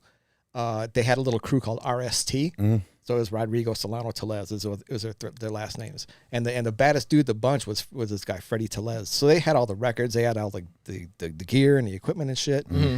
And there was a quinceanera, I think, in like Lindenhurst or something like that. And they were DJing. And I went to Grays Lake High School. I didn't go to Round Lake. Mm-hmm. And so a friend of mine was like, "Hey, they're going to be at this quinceanera. You should go there and fucking battle them." I'm like, "At a quince?" They're like, "Yeah." Damn, bro. You guys got hard out here, bro. Yeah. Damn. So I walk in there and they see me and stuff, and I get on and I kind of do a little something for like just not even like a full set, and then turned it out and fucking just left, and I just walked out. He just dropped his last record on the floor and walked out. Pretty much like a mic drop. Pretty much. I'm like, it was. So what was the outcome out of that, man? Nothing. Nothing. They didn't stop. It wasn't even really a battle. I just had to show them that stop fucking with me, because they would talk shit like, "Who the fuck's this white boy?" and da da da da. Because I was kind of making a name for myself in the basement party culture that was out here for a hot minute, and I guess they had started talking shit, and I just had to show them real quick. Wow, damn. See, back in the days, man, they had what we call cojones. You know, no, you wouldn't see that now, bro. It's all internet battles. Back in the day, you'd have to walk in there because there was a lot, dude. There was a lot of call outs like that, bro. At St. Greg's and the parties that we did back in the days. Yeah, if guys had beef, they'd beef right there. I remember fucking Tibble fucking Superman'd over the fucking DJ booth. I still haven't heard that story. Almost bent my fucking 12s. Almost dropped the table. It was bad. It was good times. I still haven't heard that story yet, but hopefully I'll tell you off air. I'll tell you off air. Then like a year or two later, another friend of mine was going to have like a basement party, and he was friends with all those guys. And he called me up. He's like, "Hey, I'm doing a house party. Want to come play?" I'm like, "Who's all going to be there?" He's like, "Oh, the RST guys." I'm like, "Nah, I'm good." Like no, they don't want to battle. They just want to, if you want to, come play with them. Yeah. So I don't think the party even happened, but wow. They I guess they showed me some respect. Yeah, they were probably like, don't fuck with this guy. But then you were smart. You were like, I ain't going to that. But I'm going to no basement party where there's 30 of them and one of me. You're out of here. I'm going to lose all my shit. You stupid? I'm not dumb. Yeah. Hey, man, what's this shit about Gene Hunt? What the fuck are you talking about, Envy? I was just reading this. Something about Gene Hunt got kicked out of the club last night. What? That's what he said. Okay. So after Gene Hunt finished mixing, he seen a waitress bring out food, and the customer, this guy, grabs a French fry and eats it and said the funniest shit ever. Okay, Andy. That's fucking okay. Whatever. All right, bro. Sorry, man. Sorry. When I saw Gene Hunt on there, I was like, "What the fuck? Are you serious, bro?" Nah, bro. Stop it.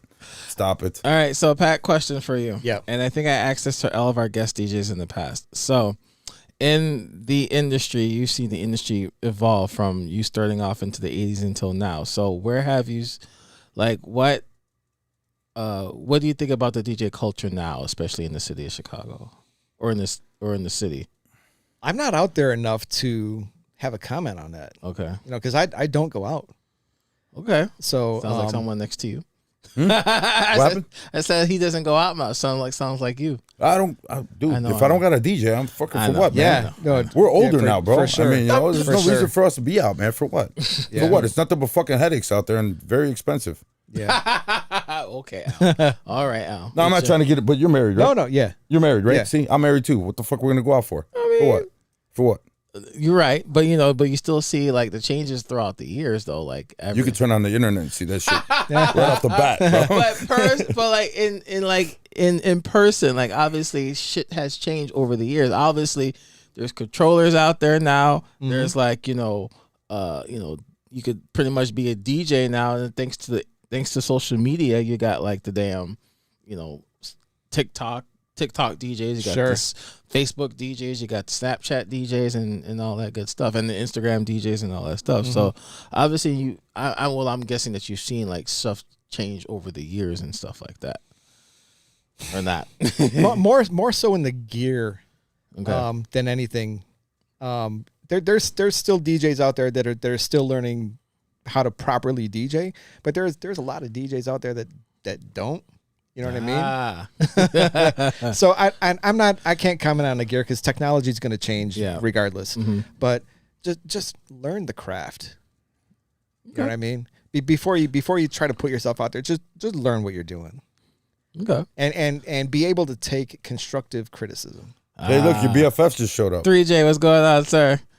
Yeah, man. We got to get him on the show, man. I was gonna do a double package, but I couldn't get a hold of him. I know he's been going through some stuff, and so for sure. I hope everything's going good, man. You're still in our prayers and thoughts, bro. Yep. So yeah, I mean, dude. Gino Rocky Romo, how you doing, sir? Gino, man, yeah, we tuned into your show, man. We just saw your live stream. That was awesome, dude. Good job, good job. Yeah, Alex was telling me, bro, why isn't Gino getting kicked out? Because he's Gino Rocky Romo. That's why.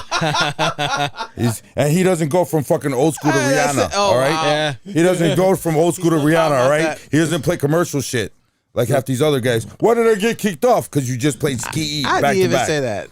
I didn't say that. No, I'm fucking busting your balls. Right. But yeah, man. I mean, dude, you also got to understand that Patrick. Fucking every time you see Patrick, bro, there's thousands of people in front of him. Of course. I mean, Not every time.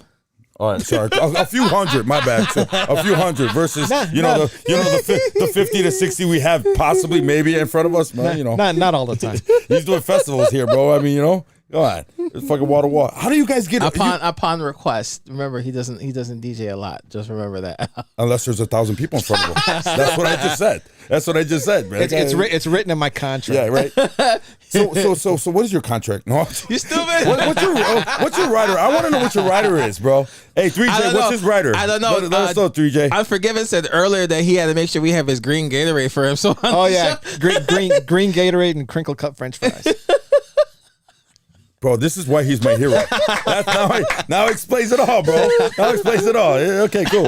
I like the blue Gatorade, but we can go with the green. The green's fine. With some push pops with the green, the green. Threejay says cheeseburger on the list as well. Oh, fuck you and those cheeseburgers.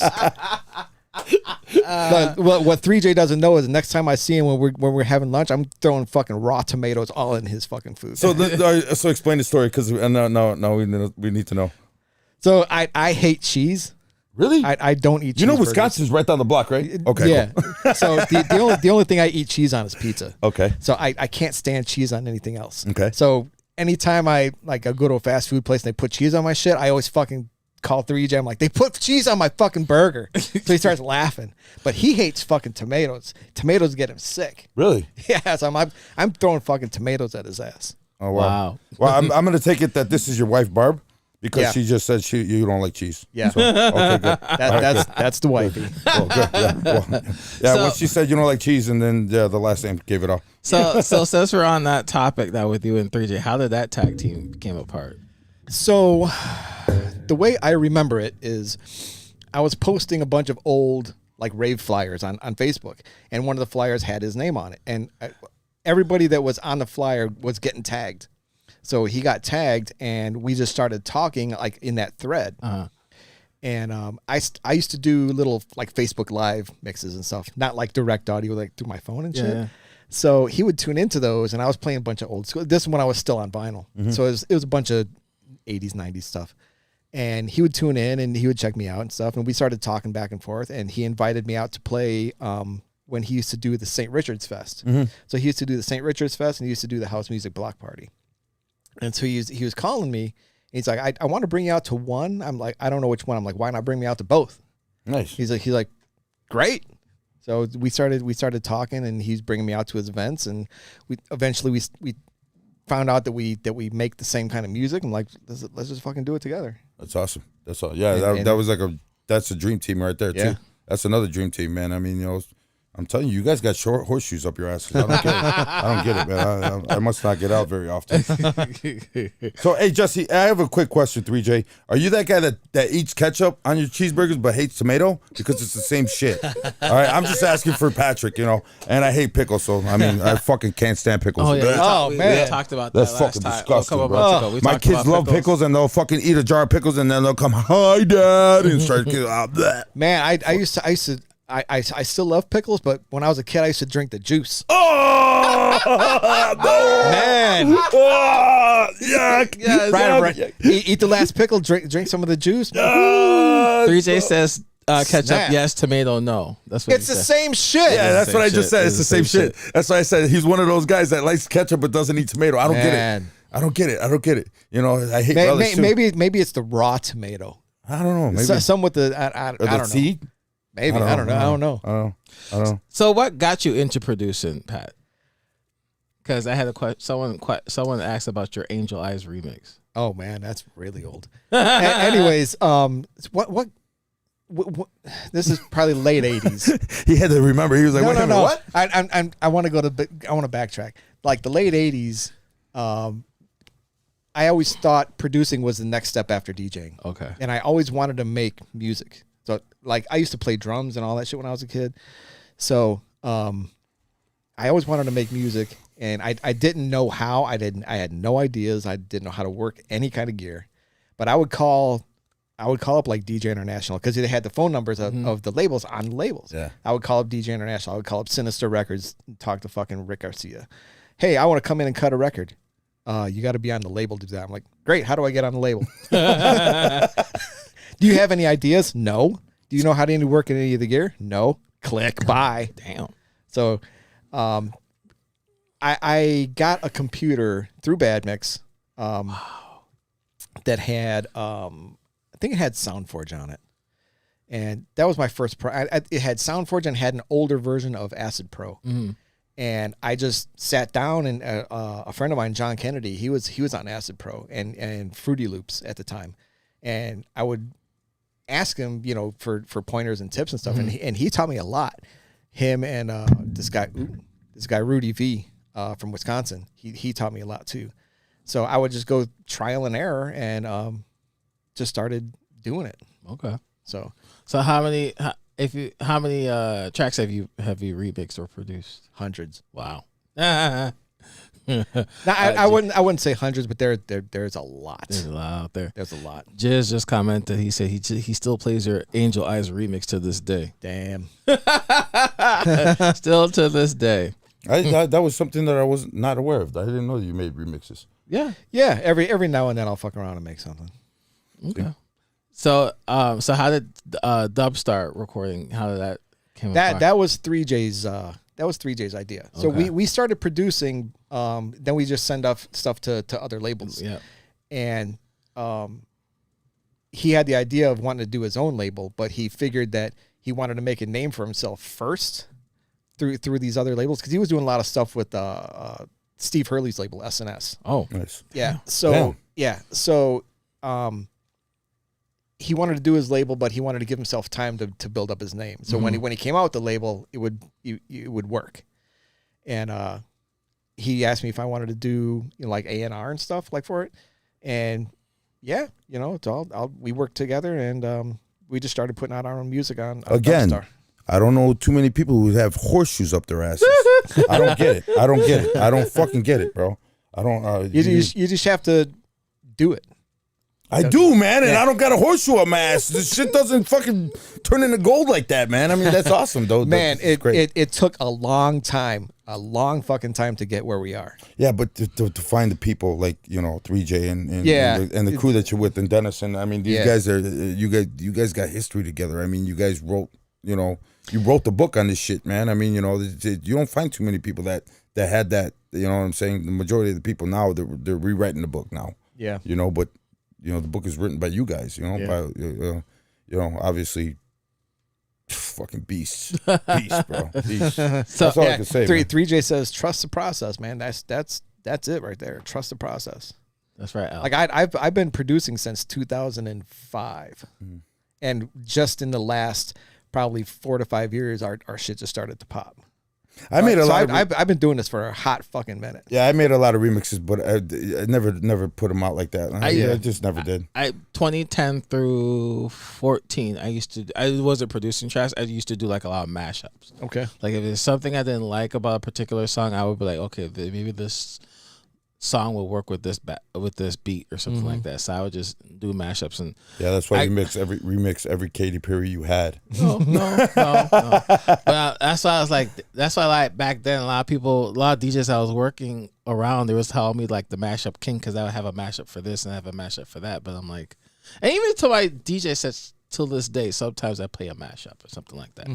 But like, it got too much and then it was like a lot of work. A lot of work. It is a lot of work. It's very, very time consuming. Yes, it is. So you still have your turntables? Your original turntables? You got rid of them? No, dude.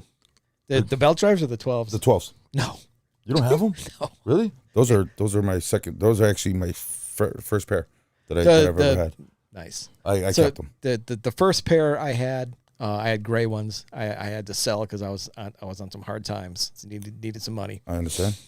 And then the following year for my birthday, my wife took me out to dinner, and we came back home. She's like, "Oh, can you go upstairs and get my inhaler or something like that?" And I walk upstairs. I have my shit set up in our bedroom, and I walk in there, and there's brand new black 12s.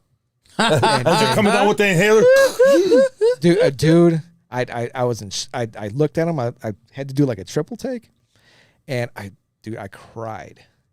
Dude, I'm crying right now. I'm crying cried. Too. I'm tired too, man. She got back massages for the rest of her life for free, bro. Fucking, you took her to work, bro. She never had to walk again. She was just, dude, man. Wow. Oh gosh, that's hilarious. Wow. Yeah. You know how? And then I just got rid of those 2 years ago. I sold them to CZR. Wow. Really? Yeah. Oh, I haven't seen Caesar in a while, man. Yeah. Wow. Damn. She just commented, "Yes, I'm a good wife." Yes, she is. Yes, she is. No. You're a mantle wife. You're one of those people you put on a mantle in glass and you just pray to every morning. Like Allah. I don't know about that, but no, you're definitely definitely a great wife. How long you been married? Oh, married 2010. She might be a pissed off wife in about 2 seconds. No. We got married in 2010, but we've been together since 2003. Oh wow. Okay, cool. Wow. That's a long time, man. Yeah. She brought you 12. She's a keeper. Yeah. Oh, she says you're my hero. See? See, so we got something in common. There we go. Oh my goodness. This is awesome, man. No, that's great. That's great. Is she Hispanic? She is. Oh, thank God, bro. Guatemalan. Thank God for you white boys, man. Thank God for you white boys, because my wife's white. and I thank you white boys and the other guys for taking care of the Latinas, because from a Latino, man, just don't piss them off, bro. Just leave them alone. Yeah, I know that. Just don't piss them off, man. I know that. And you guys have that critique that you guys can match together, like we match together with the white women. I do, at least. and she's originally a South Sider. Oh shit! So she's from the South Side and she's Latina. Yeah, she'll bro. You'll find your body parts in Wisconsin, somewhere else, and yeah. Stop it. Yeah. And the dog's bowl, I get it. Stop it. Jeez. She'll stab you as you're fucking sleeping, bro. You won't even know it. Wow. Trust me. You find yourself in Tijuana somewhere. Yeah. I'm fucking around. No, she seems cool, man. Not too. You don't find too many girls that actually took the time to investigate and find out. Hey, let me ask you a question. How heavy? Who carried those 12s in for you, Barb?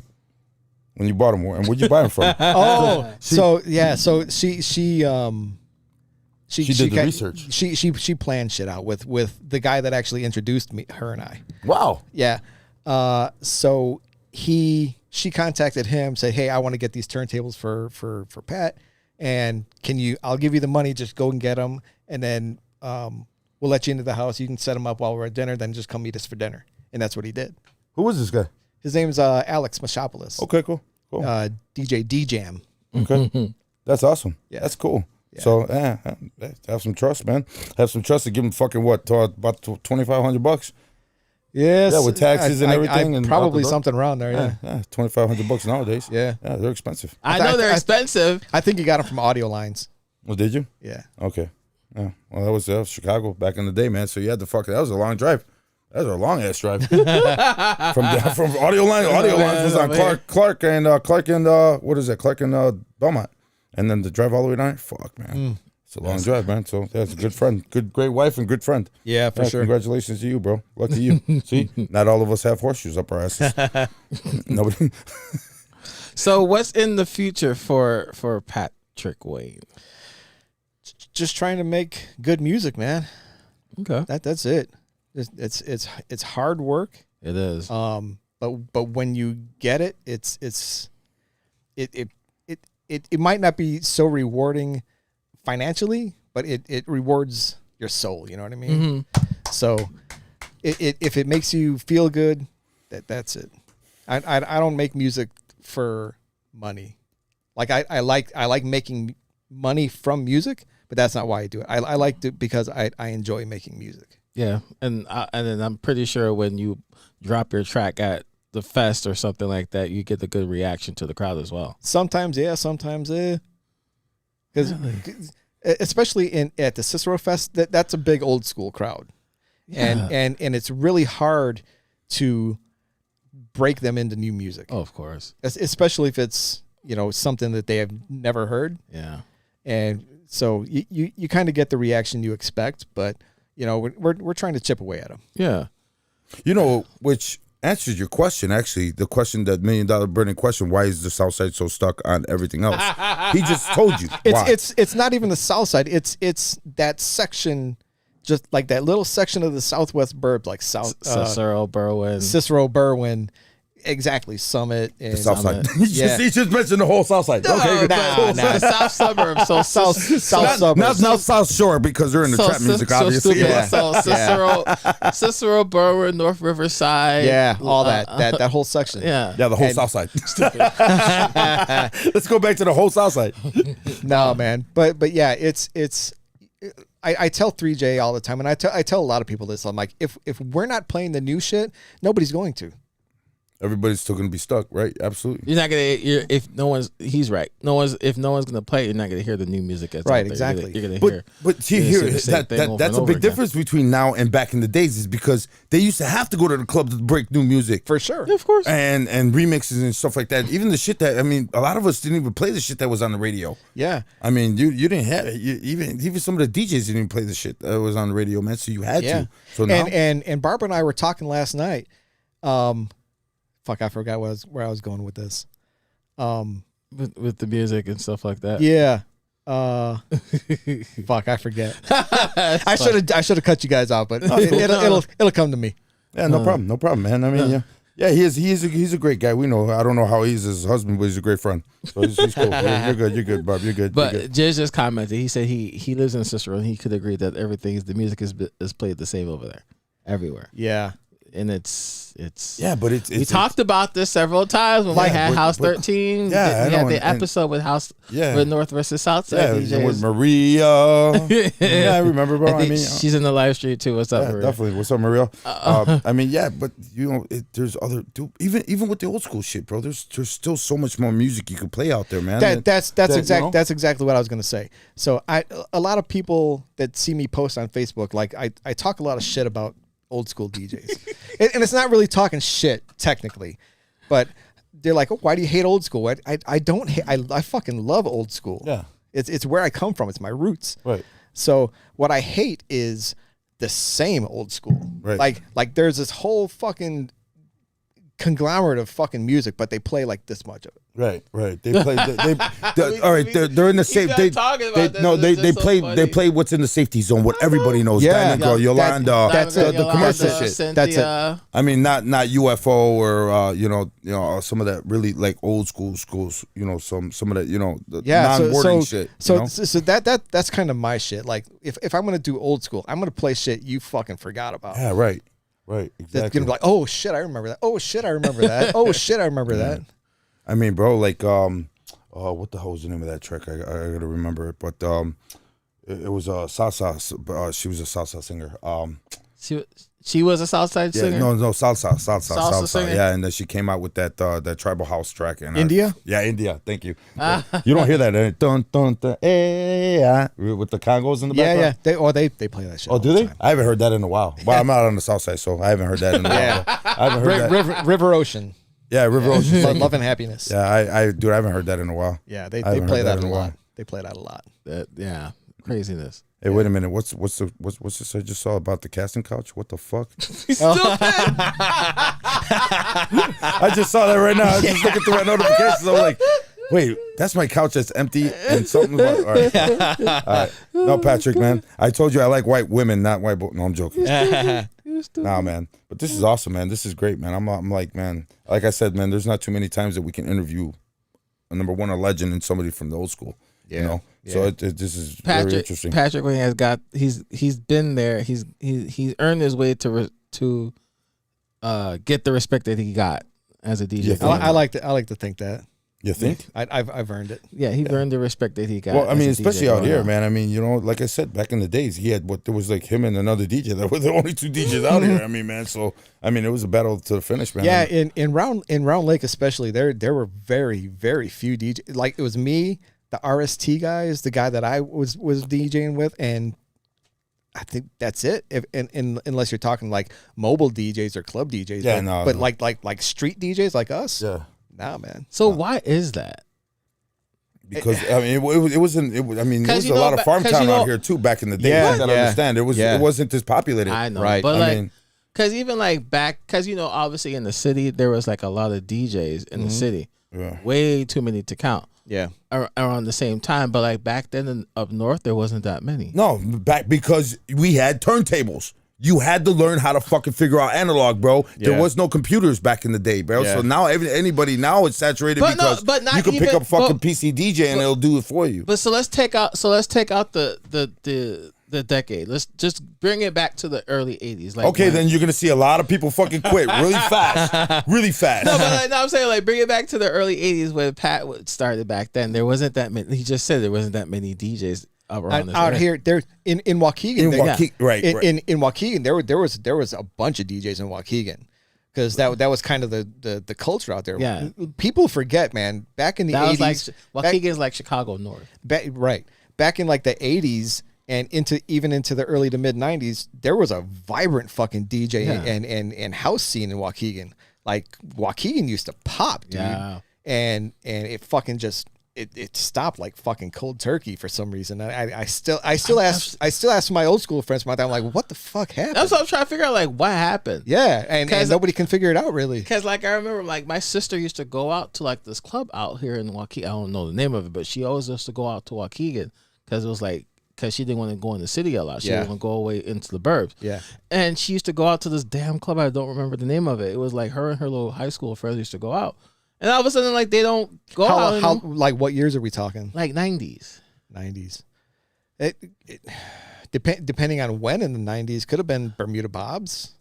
Could have been maybe City Lights. Fat Man Bo? No. Or Fat Man's? Fat Man wasn't around. No? I thought they were on in the early 90s. No. Oh, wow. This was like 90, 92, 93, I think.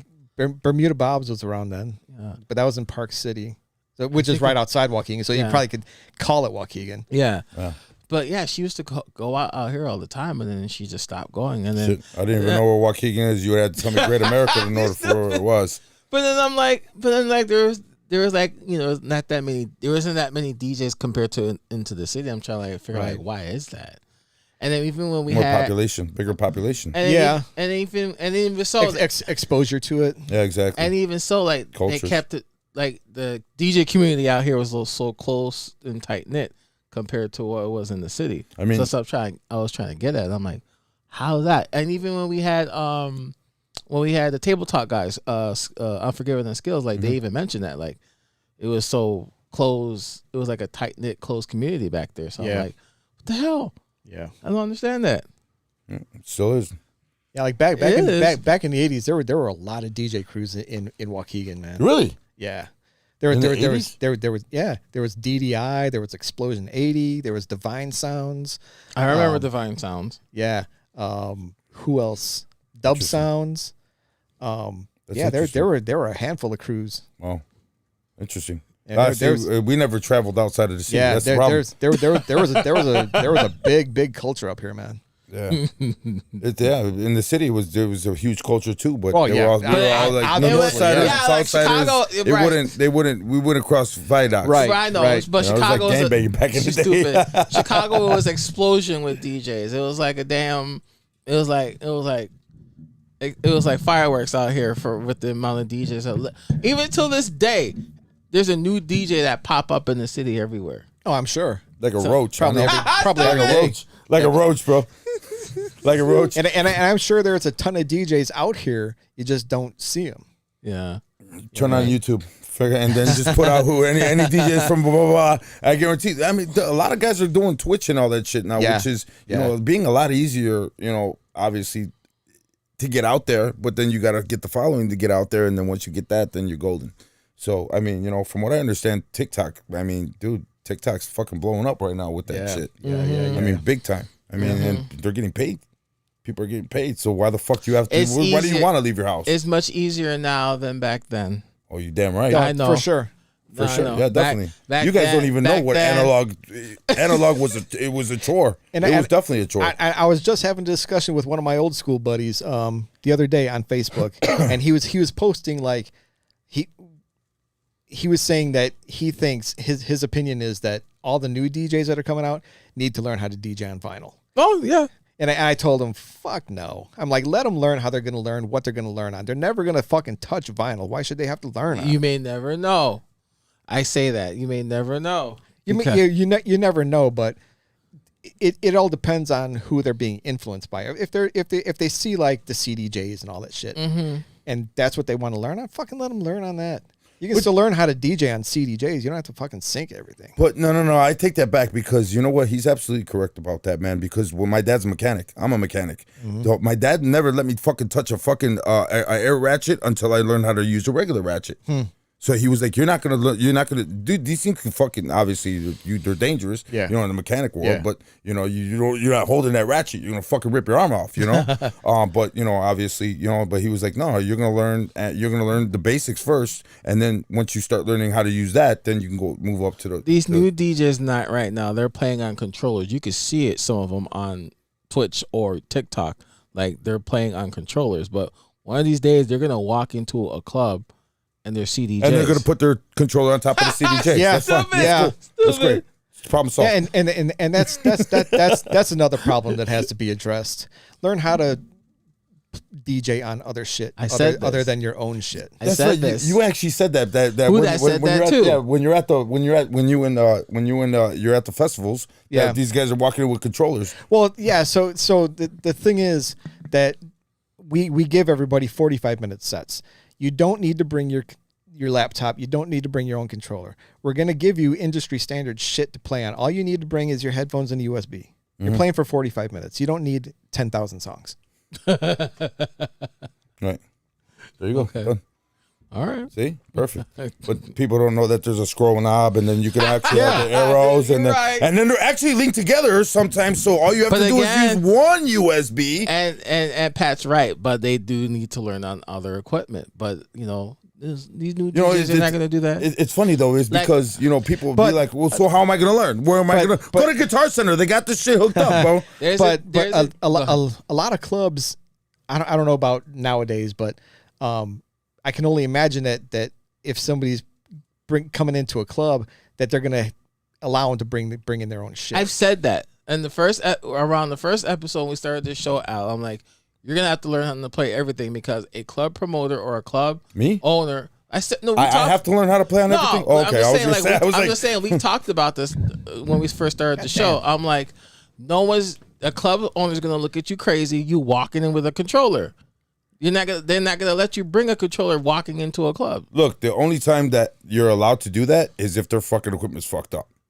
Because how many clubs have we walked into for missing buttons? Missing the fader's knob. Gone. Since, the fader's since gone. the 80s. That shit fucking bleeds. That shit bleeds. You know what I'm saying? But regardless, they don't care about that because they don't know how the condition of the equipment is. They just care about the DJ that's gonna be walking in there. Yeah, but that's fine. But because the equipment being fucked up is gonna make the DJ sound fucked up. Right? I agree. Yeah. I agree. Okay. So are you gonna risk your name because just to make a night? Now, if it breaks in the middle of the night, it's my fault. I got no other choice. Oh shit, bar. You understand? Right. So, but you're not gonna walk into a place with a CDJ that has no fucking LED reading or LCD reading, right? Because somebody dropped some shit on it. The hang up. But we're not also gonna. Why you gotta throw shit out there? I'm just saying. Why you gotta throw shit out there, bro? Sorry. The hang up. But I'm just saying. He's gonna get hung up. but regardless, the club's not gonna let you walk in with a controller. I don't know. They're not gonna let you do that. They say you're gonna be playing on this stuff and you're gonna deal with it. I've seen there is a DJ. He's from Cali. He's an Instagram is he? He's a TikTok DJ, and he was playing. He had what did he have? I think he had like the SRT 1000, the Pioneer SRT 1000. Because of his TikTok status, I guess he got booked to play out in Iowa, and when he got there and he saw CDJs. He saw the industry standard, CDJs and the 900 Nexus 2. And he did not know how to play on that. And he actually put up a post on Instagram. He put an Instagram story talking about he walked into this club and they had like CDJ 2000. He didn't know how to work it. I was like, wow. Huh. I'm like, I guess that teaches you that. I'm thinking to myself like, wow, that teaches you have to learn how to play on everything. And not just rely on controllers. 3J just broke my heart. What did you say? 3J just broke my fucking heart. I take my controller to the club and put it on top of the CDJ 2000s. You lie like a motherfucker. That was brownie points, bro. Stupid. Calvin commented. He said the head DJ should be telling the staff when the equipment is jacked up. That's for sure. Problem is, who's the head DJ? You're right. You're right. Because half these guys there is no such thing as a head DJ. The owner's calling you. The DJs can voice their gripes and this needs to be fixed and that needs to be fixed, but it's upon the manager of the club to get that shit fucking serviced. Yeah. If you got a shitty manager that don't give a fuck, then you're there are clubs screwed. like that. Yeah. You know what? To be honest with you, a lot of the clubs nowadays, unless you're at one of the like unfortunately, rest in peace, LF and stuff like that, they're gone now. But they used to supply the equipment, but a lot of places don't supply equipment anymore. Yeah, they have an XLR wall jack and call it a day. And that's why you can do whatever you want. Yeah. Or they don't have certain equipment and they contact someone else who has it. Take it. Shut up. Shut up. But what? You're getting fucking phone calls at the last minute, bro. I need fucking 4 CDJs and a fucking A9. Who does that? Who does that? No, they don't want a fucking little, they don't want a little natural mix of it. They want an A9 and 4 CDJ 3000s. I mean, that's what the DJ wants. I mean, guess what the club Bro, wants. I don't. Who do you got? Fucking, Bill? I mean, who else is coming down here? Who needs 4 CDJs? Right. and that's a real question. You guys do festivals. I haven't done festivals in a while. But who uses 4 CDJs all at once? Nobody. Then why are they always there? Then why are they always there? Not there. I'm just saying like EDC and shit like that. Right. Half those guys don't use all 4 CDJs. A lot of those guys don't. That's for sure. The only person that I've seen use multiple decks at one time on CDJs is Derek Carter. Yeah, Derek Carter. Yeah. And I'm Bill sometimes, but he's got his, he's got his drops on the CDJ when he's, he's got the other ones out. Yeah. Which is normal. I was just, it's funny you say that. I was watching James Hype, his set at Radius when he played at Radius. James overhyped. Oh, you don't like him? Really? He makes some. He's got some good remixes. I've never met the guy. I've never met the guy. I like some of his remixes though. I like some of his songs, but he has a point. Oh yeah, Kevin Allen, Roger Sanchez uses all four. Yes. Oh, Roger's a fucking beast. Roger Sanchez, he's a fucking. Look at that's how old school he is. Look at that. I know. We were that's talking how old about school he is. We were talking about it before the show started. Remember what I told you, bro? Anybody who still wears those, bro, you know they're from back in the day. I know. For sure. I have them. I have a shit ton of pair. You talk to kids. They got Jordan shell toes. No, that's throwback right there. That's the shit, man. Bro. Don't look at my match. Stupid. But no, that like I said, I've seen James Hype with his 4-set. He did the Radius. He did that Radius. I saw his YouTube. Did you see him at Tomorrowland when he threw a fit and walked off stage? No, I did not. Really? And I don't understand this. Like, I get it. You're a DJ and you want to have certain gear and stuff like that, but like, don't so bitch. From what I saw, what happened was he was looping something or something like that, and one of the CDJs like wouldn't do something, and he couldn't sit there and troubleshoot it and figure it out and improvise. Right. So he got on the mic, talked some shit, and fucking walk off stage. Wow. Mm-hmm. Well, there goes your career. Good job. And I bet you one of the reasons that happened because he was on drugs. No, it was hot. So I don't give a fuck how hot it is. It was hot, bro. Let me explain. Let me explain something. CDJ will heat up, but nobody else had problems. Right. The guy before you was doing just fine, bro. Yeah, so, and the guy after. Yeah, maybe it's the user error. Maybe, or maybe somebody dropped user error, or maybe somebody dropped a CDJ before his set. Alex, you're funny. You're funny. You didn't get that joke. He dropped the CDJ at the bottom. That's why I got it. I got the joke. You're funny. You're funny. He literally, what they got it was his. Fuck it. Jesus Christ. Oh my goodness. It got wet from the rain, bro. What rain, dude? Oh, the CDJ got wet from the rain? Dude, if they're having an EDC concert and all that shit with all that stuff and you're out in the rain, we got bigger problems. Those guys are in those boxes are air conditioned, aren't they? No. The DJ booth said EDC? Oh. Fuck yeah, bro. No. They got that one. At least fans, probably. Yeah, they got fans, bro. I know they normally have like the shades, like they cover. Yeah, they got that. At a 45-degree angle to cover the CDJs. That and the fucking wiring fiasco they got back there. Oh my God. My God, bro. Because like when I went to Vegas, I saw that on two setups. When I went to Encore Beach and I saw Dom Dollar set, and they had that setup where they had the cover the shade, or they could shade the CDJs at the 45, and I was also at what was the other? Marquee over there. There's no way you use BD10s on stage. No fucking way you use BD10s on stage. Dude, we use 6 of them. You're full of shit. You're full of shit. You can sit on those fucking things. Bro, just the baseline alone on the fucking thing would move those fucking things. Get the fuck out of here. If you did that, bro, I swear to God, you're not my hero anymore. You're a god to me, bro. You are like Zeus, all right? If you use BD10s on stage, get the fuck out of here. Threejay uses 3, I use 3. Yeah, right. Yeah, right. Yeah. Where do you find those things? All vinyl. Yeah, right. Prove it.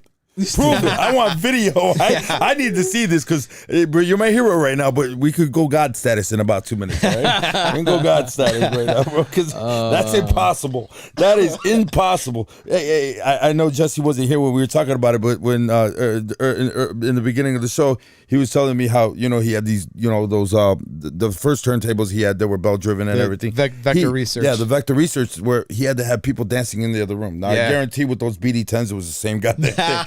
You couldn't even have your bass bottles with those things. No, man. No, hell fucking no. Hell. You couldn't even have a house speaker up very low. No, hell no. The fucking, dude, you sneeze and the needle would jump. Fuck that, bro.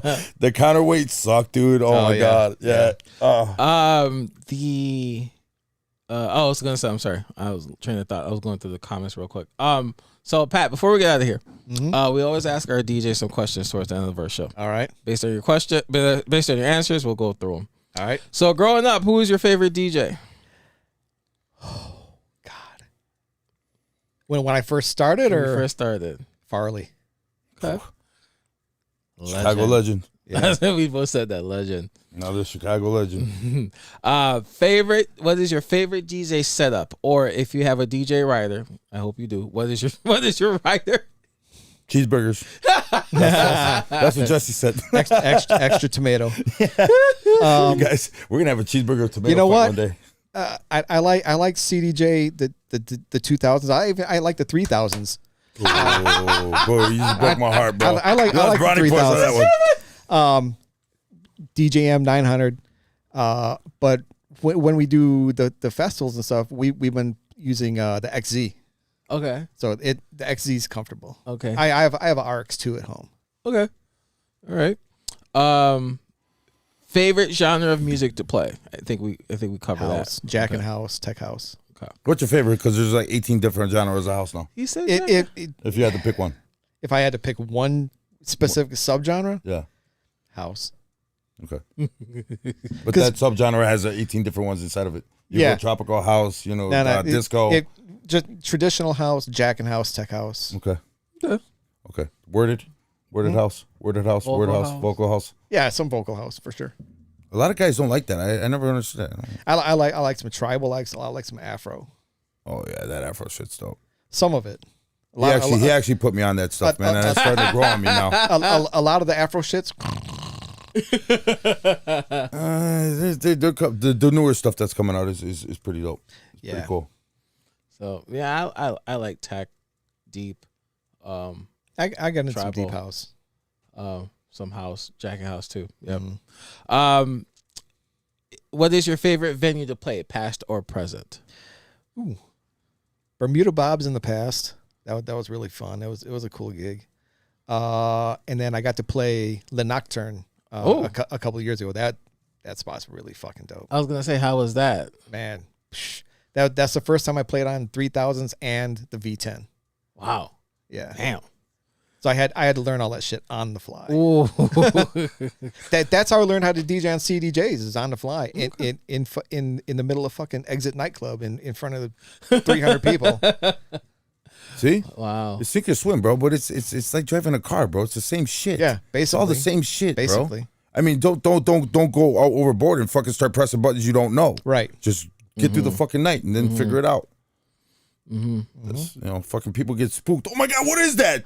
What is that? What are those? Hiroko Yamamura was there that night, Oh, and Really? she's the one that taught me how to load shit onto the CDJ. Wow. So you press this, and then I'm like, "How do you get back?" And he's like, "This button here." Yeah. Yeah, There's a back button. she was a big help. She's there. a dope That's DJ. awesome. Yeah. Oh, she's a monster. Wow. I saw her set. I saw a set of hers at Boiler Room. I was Oh, like, dude, Yeah. that was one of the best boiler rooms I've ever seen. Yeah. I was like, I wow. gotta check it out. I haven't seen it yet.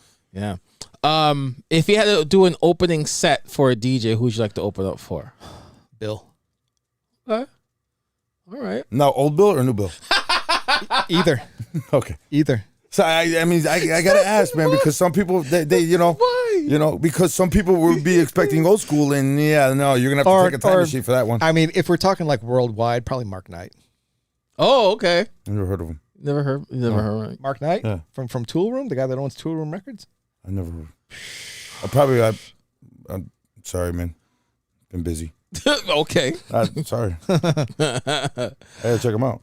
Mark Knight. Oh, maybe I have heard him. Oh, sorry. I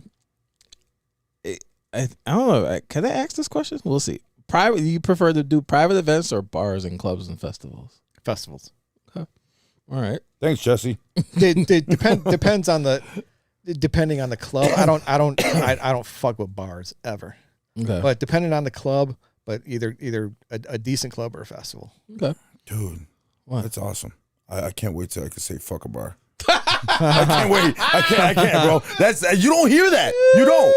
And that's somebody that's seasoned that knows what he wants. You know what I'm saying? You know how this is my opinion. This is how I think that they want to bring in DJs at bars. I think it started because the bar got dead and they want to liven up entertainment. Sure. They don't want to hire a band because a band's expensive and loud and selective to music they can play. Very true. Yeah. So like some TJs.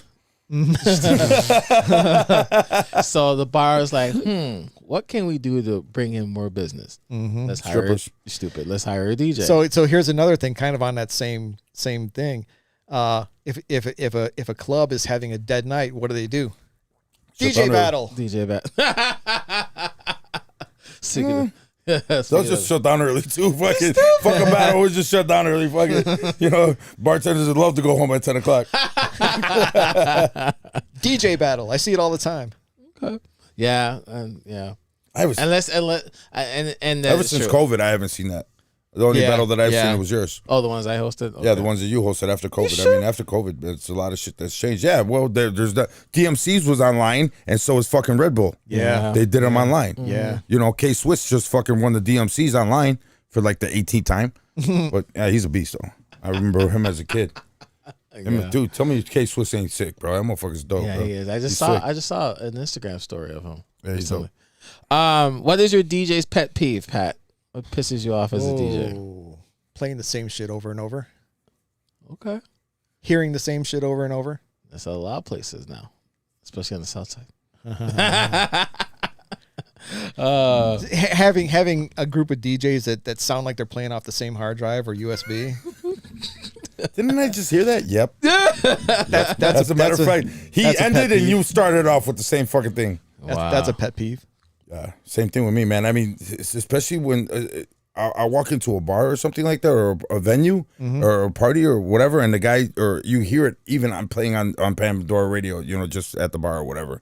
I still won't play for like 2, 3 hours, 4 hours. Just let them switch. Yeah, but they wouldn't hear it. Yeah, they wouldn't hear it. Like they just put water on fucking on the box over at the fucking punch bowl. I was gonna start off with it, and it started off make me holler. I was like, "Fucker, damn it!" But yeah, who is your Mount Rushmore of DJs? Oh man, holy shit! I knew you were gonna ask that. He studied that. Actually, oh shit! No, you're good. You're good. Actually, I didn't study, so fuck. My Mount Rushmore. I think Jesse's waiting for his name too. Threejay. Well, I'm gonna have to go with the guys that influenced me the most. Alan Bad Mix, Pumpin' Pete. Wow. Bill, and Farley. Okay. That's a good. That's not that. No. That's like the three kings upstairs. Right. 4 kings upstairs, bro. 4. That's like you Jesse's said Mount like waiting. Rushmore, not God. Threejay's like waiting. Say it. Yeah, those are he all likes legends. DJ Tomatoes. DJ Tomatoes. His name isn't going to be Threejay anymore. It's going to be Tomatillo.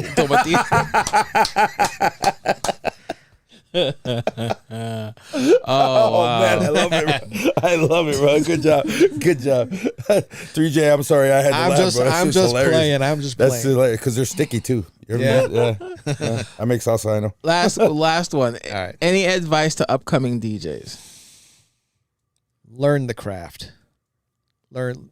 I won't say art form. It's an art form, but it's a craft. If you want to do this, take it serious and learn how to fucking do it. Okay. All right. Learn from somebody that's been doing it. Learn from somebody seasoned. Okay. So what if someone if you can. Okay. I was gonna say, like, what if someone like nobody had a neighbor like you did, sir. All right. Nobody had neighbors like you. They had 12s and shit. So if someone approached you, like if someone approached you like at like the club and they say like, "Hey, I'm a DJ. I'm trying to start off in the game. Like what pointers can you give me? Like, what would you say?" Man, that's a good question. That's a good one. What do you told Threejay? No, I'm joking. You stupid. No, probably to learn how music is set up within a track. Okay. Learn where the breaks are. Mm-hmm. You don't necessarily have to mix over the break, but don't clash words, don't clash melodies, all the basic shit. Okay. All right. I get it. Crawl before you walk. Gotcha. Yep. I could agree with that. Because there are some DJs nowadays, they learn for like, what was it, 6 months? Yeah. 6 months. I wouldn't even get 6 hours. They learn start crying. I can't do this. Dave C says, or use the sync. I don't care if a DJ uses. I don't give a fuck about if a DJ uses sync. If you're gonna use sync. 1, play good fucking music. 2, fucking you better mix your fucking ass off. Better show me something with that. At that point, with sync, all you need to do is figure out where the breaks are. Right. And then now you got stems, so you can make your own break. Right. Mm-hmm. I mean, dude, I mean, use technology. Yeah. I mean, but yeah, if you're on thumb drives, you're fucked. Yeah. I'm not anti-sync at all. I am. The only time you use that is wash your hands. Oh, wow. Use the sink to wash your hands, bro. That's the only sink that you use. That's the only stick that she used? Nah, but with the new equipment coming out, it's gonna be impossible, man, because a lot of Fucking the shit, Dave. a lot of the shit's Sink silent. I knew that'd get you going. Like no, seriously, dude. I don't give a shit if you sync or not. Like the only people who care about that DJ's playing with sync are other DJs. DJs shouldn't fucking DJ for other DJs. The crowd that's in front of you don't give a fuck about what you're using or how you're using it. Fucking play for them. Don't play for other motherfuckers that are on the stage. That should be like, and I said this before too, like that should be like the number one thing, like across the board. Like you should be able to don't play for your own ear. Play for the other ears. There's three things that you do. That's a given. Don't look at another DJ's girl. Don't look at his laptop. Jesus and Christ. don't worry about what he's doing. Right. Worry about yourself. Facts. That's how it is, man. That's how it is. I mean, Facts. what Yeah. else are you gonna do? Nothing really, but yeah. Sit there and enjoy the fucking music, bro. If he's fucking Right. up, then either tap him on the shoulder and be like, "Yo, what the fuck are you doing?" Or gone cane him. Have a good fucking song selection, man. Yeah, that's. Well, that's hard to say. That's hard to say. Explain. You know why? Reason being is, I like to go off the beaten path too. It's all You know what I'm subjective. saying? I know. Exactly. And to this day, good music, if you're not playing all the fucking ski eat and all that garbage that they want, it's not good music to them. You understand? So we could be playing fucking banger after banger after banger in our eyes, Right. But to the natural, or to the person that is selective on what they want to hear, it's garbage. Right. So that's You're right. You're right. That's a two-faced question. You're right. And we have to play to the crowd. For sure. So I mean, and nowadays it's hard to break out new music because if they don't know how to TikTok dance to it, and they can't they can't hold the salt shaker with the camera in front of them. You know what I'm saying? It's gonna be hard. So Envy just commented, and we're gonna talk about this real quick. Envy said, I respectfully disagree. By using the sync is like intro. We are watering down our skill set. We speak out of our hands in great song selection. I disagree. I disagree too, because look at what happened in the beginning, and he'll tell you the first time, because when I was one of the first ones out of the crew to fucking switch over to Serato. Thank you to J Funk. J Funk's the one who helped me get into Serato. What was I called for a while? I was called the fucking traitor. I was called you're because I got a laptop. And because you're a laptop, it makes life easier. You're not gonna be doing it. No, you're not gonna be doing this. It's like, dude, what the fuck? Welcome to technology. Right. Hey, thank you. You have to roll with the punches in order for you to fucking climb that ladder. Facts. And just like he just said, you just said it yourself. If you do not climb that ladder and you don't learn your equipment, you're stuck in the past. And then you're gonna be that guy that goes to the club that's putting his shit on top of all the shit. Yeah. Because you can't use it. I know. So, I mean, you have to roll with the punches. Unfortunately, it is what it is. And we were all called fucking idiots and losers and whatever else. And I mean, these guys aren't carrying CDs, and I don't see them carrying, there was one time, I'll never forget this. Pump Lee showed up to one of the parties. I'm like, where's your laptop? Oh, where's your gear? And he fucking pulled out his fucking, his wad of a pocket. He had his headphones in there, 2 USB sticks. Yeah. There Bastard. you go. Fuck you, bastard. I got a 60-pound bag. Sync button and intros are training wheels. I don't know what you mean by intros or training wheels. Training wheels, it helps. Like I said, when we first started, there was no YouTube and there was no intros or breaks, so we had to learn how to throw on the off beats and on some of these tracks. So with the intros, what he's saying is it makes life a lot easier to help match up beats. Why is that a bad thing? What's up, It's not, Freddie? but I mean, he learned the pioneer way. When I say pioneer way, it's our way. He went to a friend's house that had 12s and just learned and practiced and practiced. That's kind of an issue I have with the older generation. Like they say all this new technology is cheating, and it's too easy. It should be hard like we had it. Go back to driving a fucking Model A fucking car and use a fucking rotary phone. Yeah, there was no starter. You had to actually go in the front and fucking wind that bitch up. Yeah, exactly, bro. Yep. Try to fucking kickstart a fucking old school shovel head. Tell me how that feels. There was Big no ignition on there, what's bro. going on, sir? Wow. Fuck, back in the days, bro, we used to have the fucking, when your battery went down, you had to have your boys push you down the block and the fucking car put it in second and kickstart it. Yeah. It is what it is. Yep. Yeah, bro. Nothing was ever easy. Nothing's ever easy, but so neither was McDonald's, bro. And you can get your burger in less than 30 seconds. Don't fucking hate because it's too easy. I mean, obviously, think of it as being efficient, nowadays than Actually, it wasn't fucking back then. But House 13 said the same thing. He said use it as a tool, not a crutch. Right, for sure. You know? And that's how it should be. I mean, but a lot of these guys come out and they wanna sit there and throw sticks, or throw stones at a glass house when intros were created because of House and UC records. Well, people were making intros on records since the fucking 80s. Yeah. Who that? What's going on, sir? Oh shit! Look, we were just talking about you, bro. We were just talking about you. Wait, who that's not here? Is he? Yes, he is. I'm there he the live is. Carrie. He said, "What did I miss? Please start over." You can rewind it after we're done. Thank you to technology. Thank you to technology. We were just talking about that. Sorry. None about you, who that? None about you.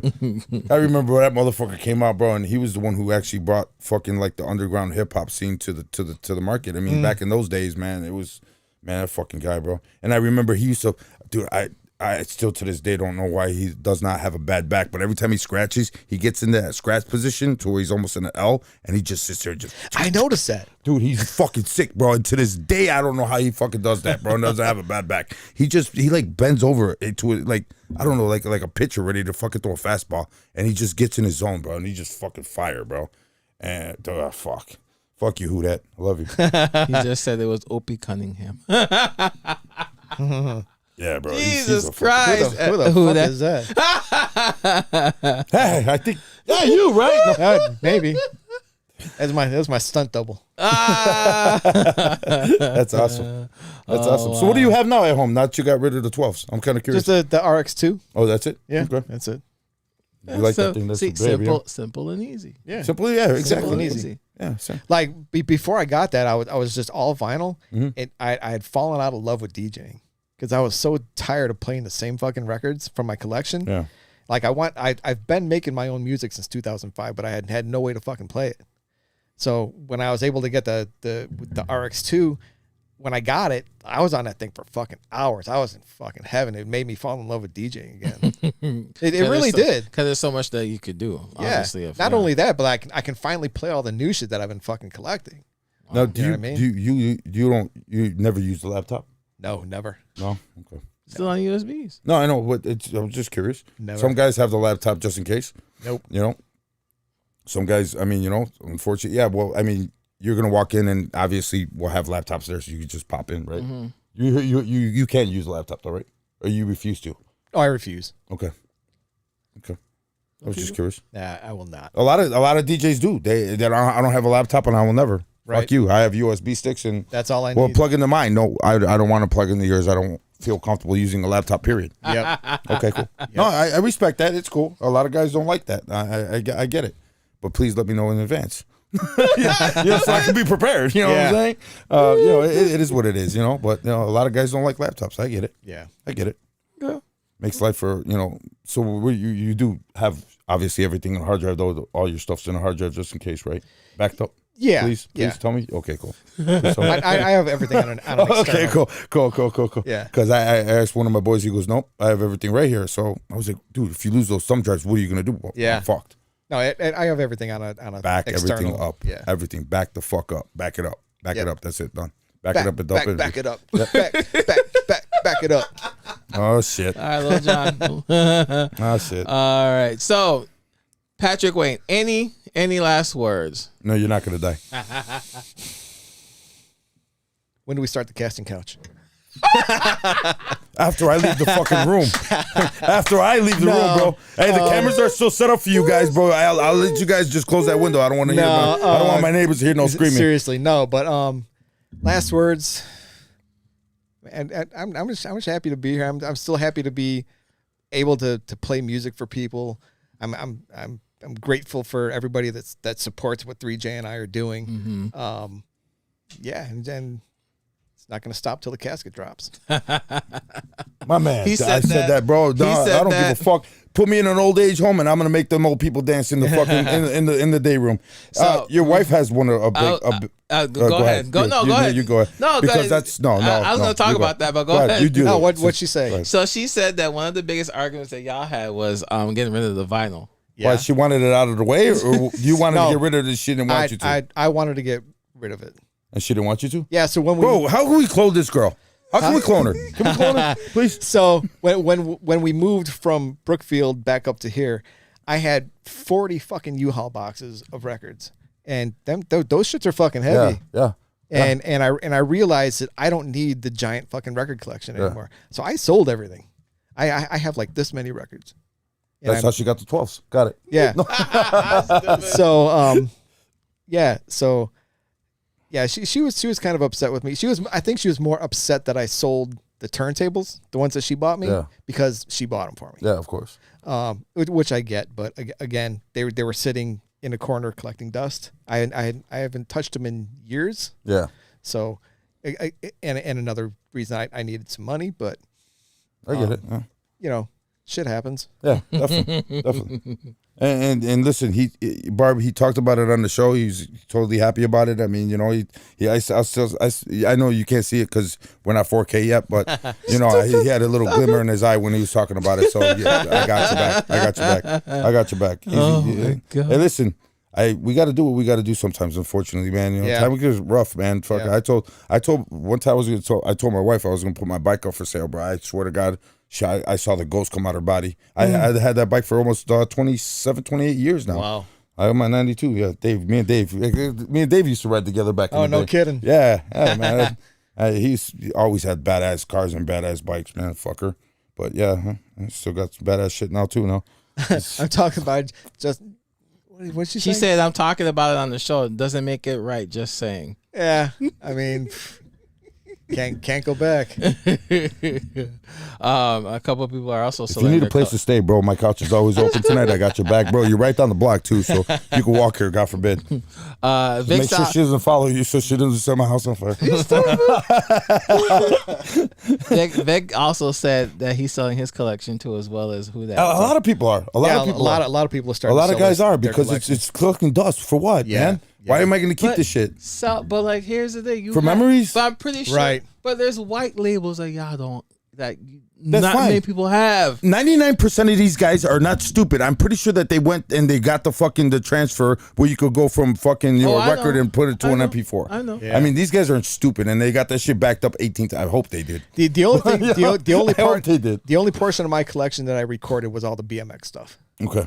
Yeah, the shit that's you can't even find on YouTube. Yeah. I mean, and if you do, it's a very faint, distorted sound. That's the only part of my collection. Barb, I was joking, Barb. Barb, I was joking. He had. Here's the thing. She isn't. Yeah, I know. That's the problem. When you hear a Latina say "bye, boy," we got a fucking problem. Boy, bye. You better stop now. Playing records is like a rotary phone. Facts, Look, I have her back. I have both of their back, man. I was just saying. I'm not trying to be Dr. Phil or anything, but damn. House 13 says that he sold his a few years ago. Yeah, I sold.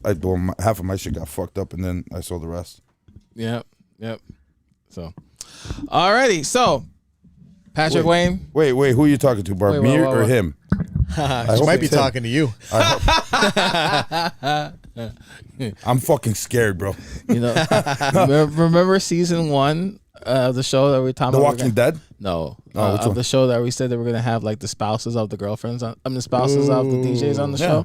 Let's do it. Might have to bring that back up again. Let's do it, man. Bring Mrs. House 13 and fucking Maria. and Maria And then we'll bring Dave's wife. Mrs. Dave C. Yeah, Miss Dave, because she couldn't make it the last time, so she had to be there. And then we'll bring Barb on. Yeah.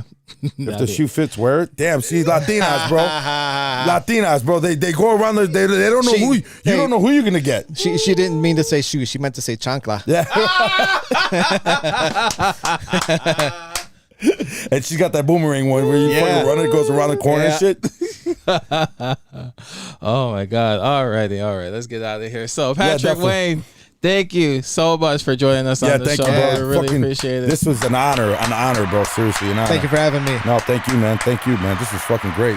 been like I said, man, fucking dude. When you said yes, I was like, he said yes. He said yes.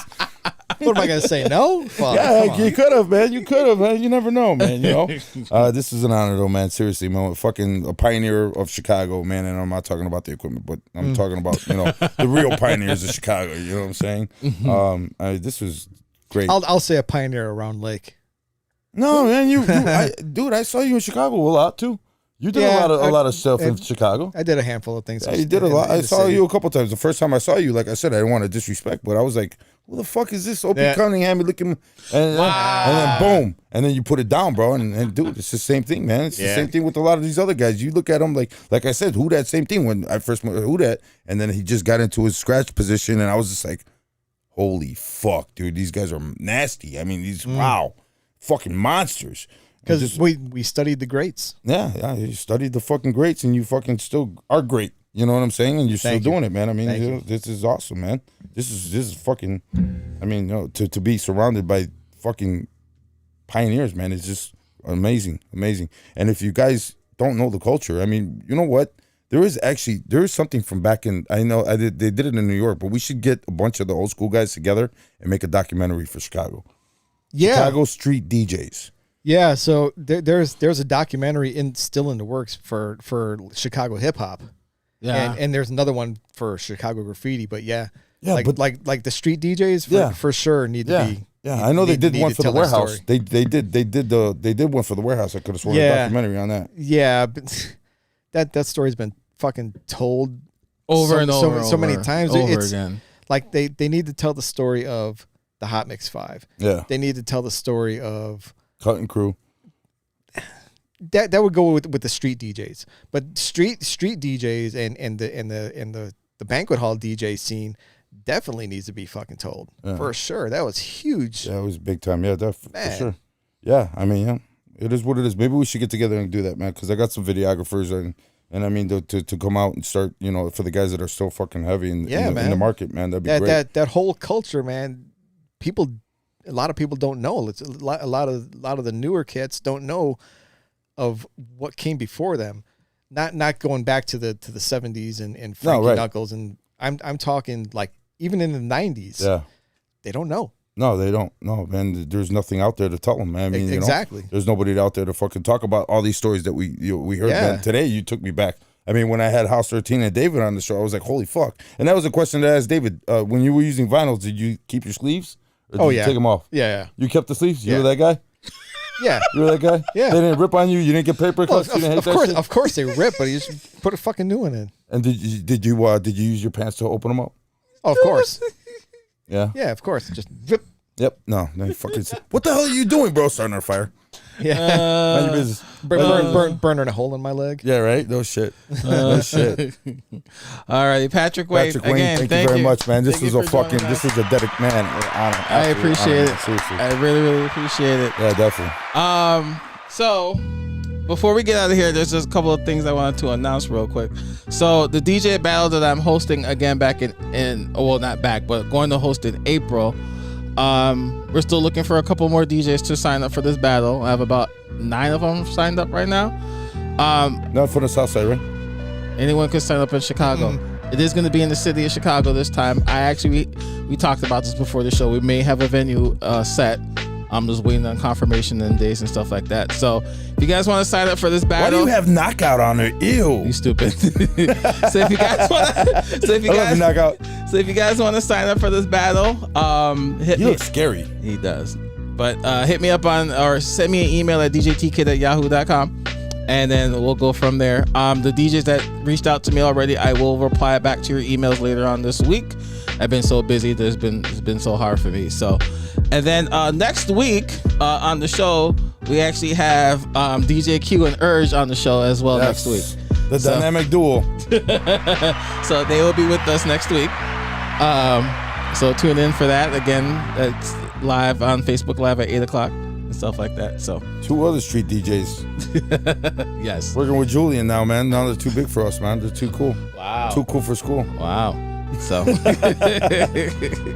alrighty. So again, thank you guys for tuning in to the Industry DJs podcast. Check us out on your favorite streaming platforms: Apple, Google Podcasts, Amazon Music, Stitcher, and the Anchor app. What? Who is she talking about? This mofo. I hope. Oh, she. Oh, what? No pat. What do you mean? What? No pat. What do you mean? Your wife said this mofo. No pat. What?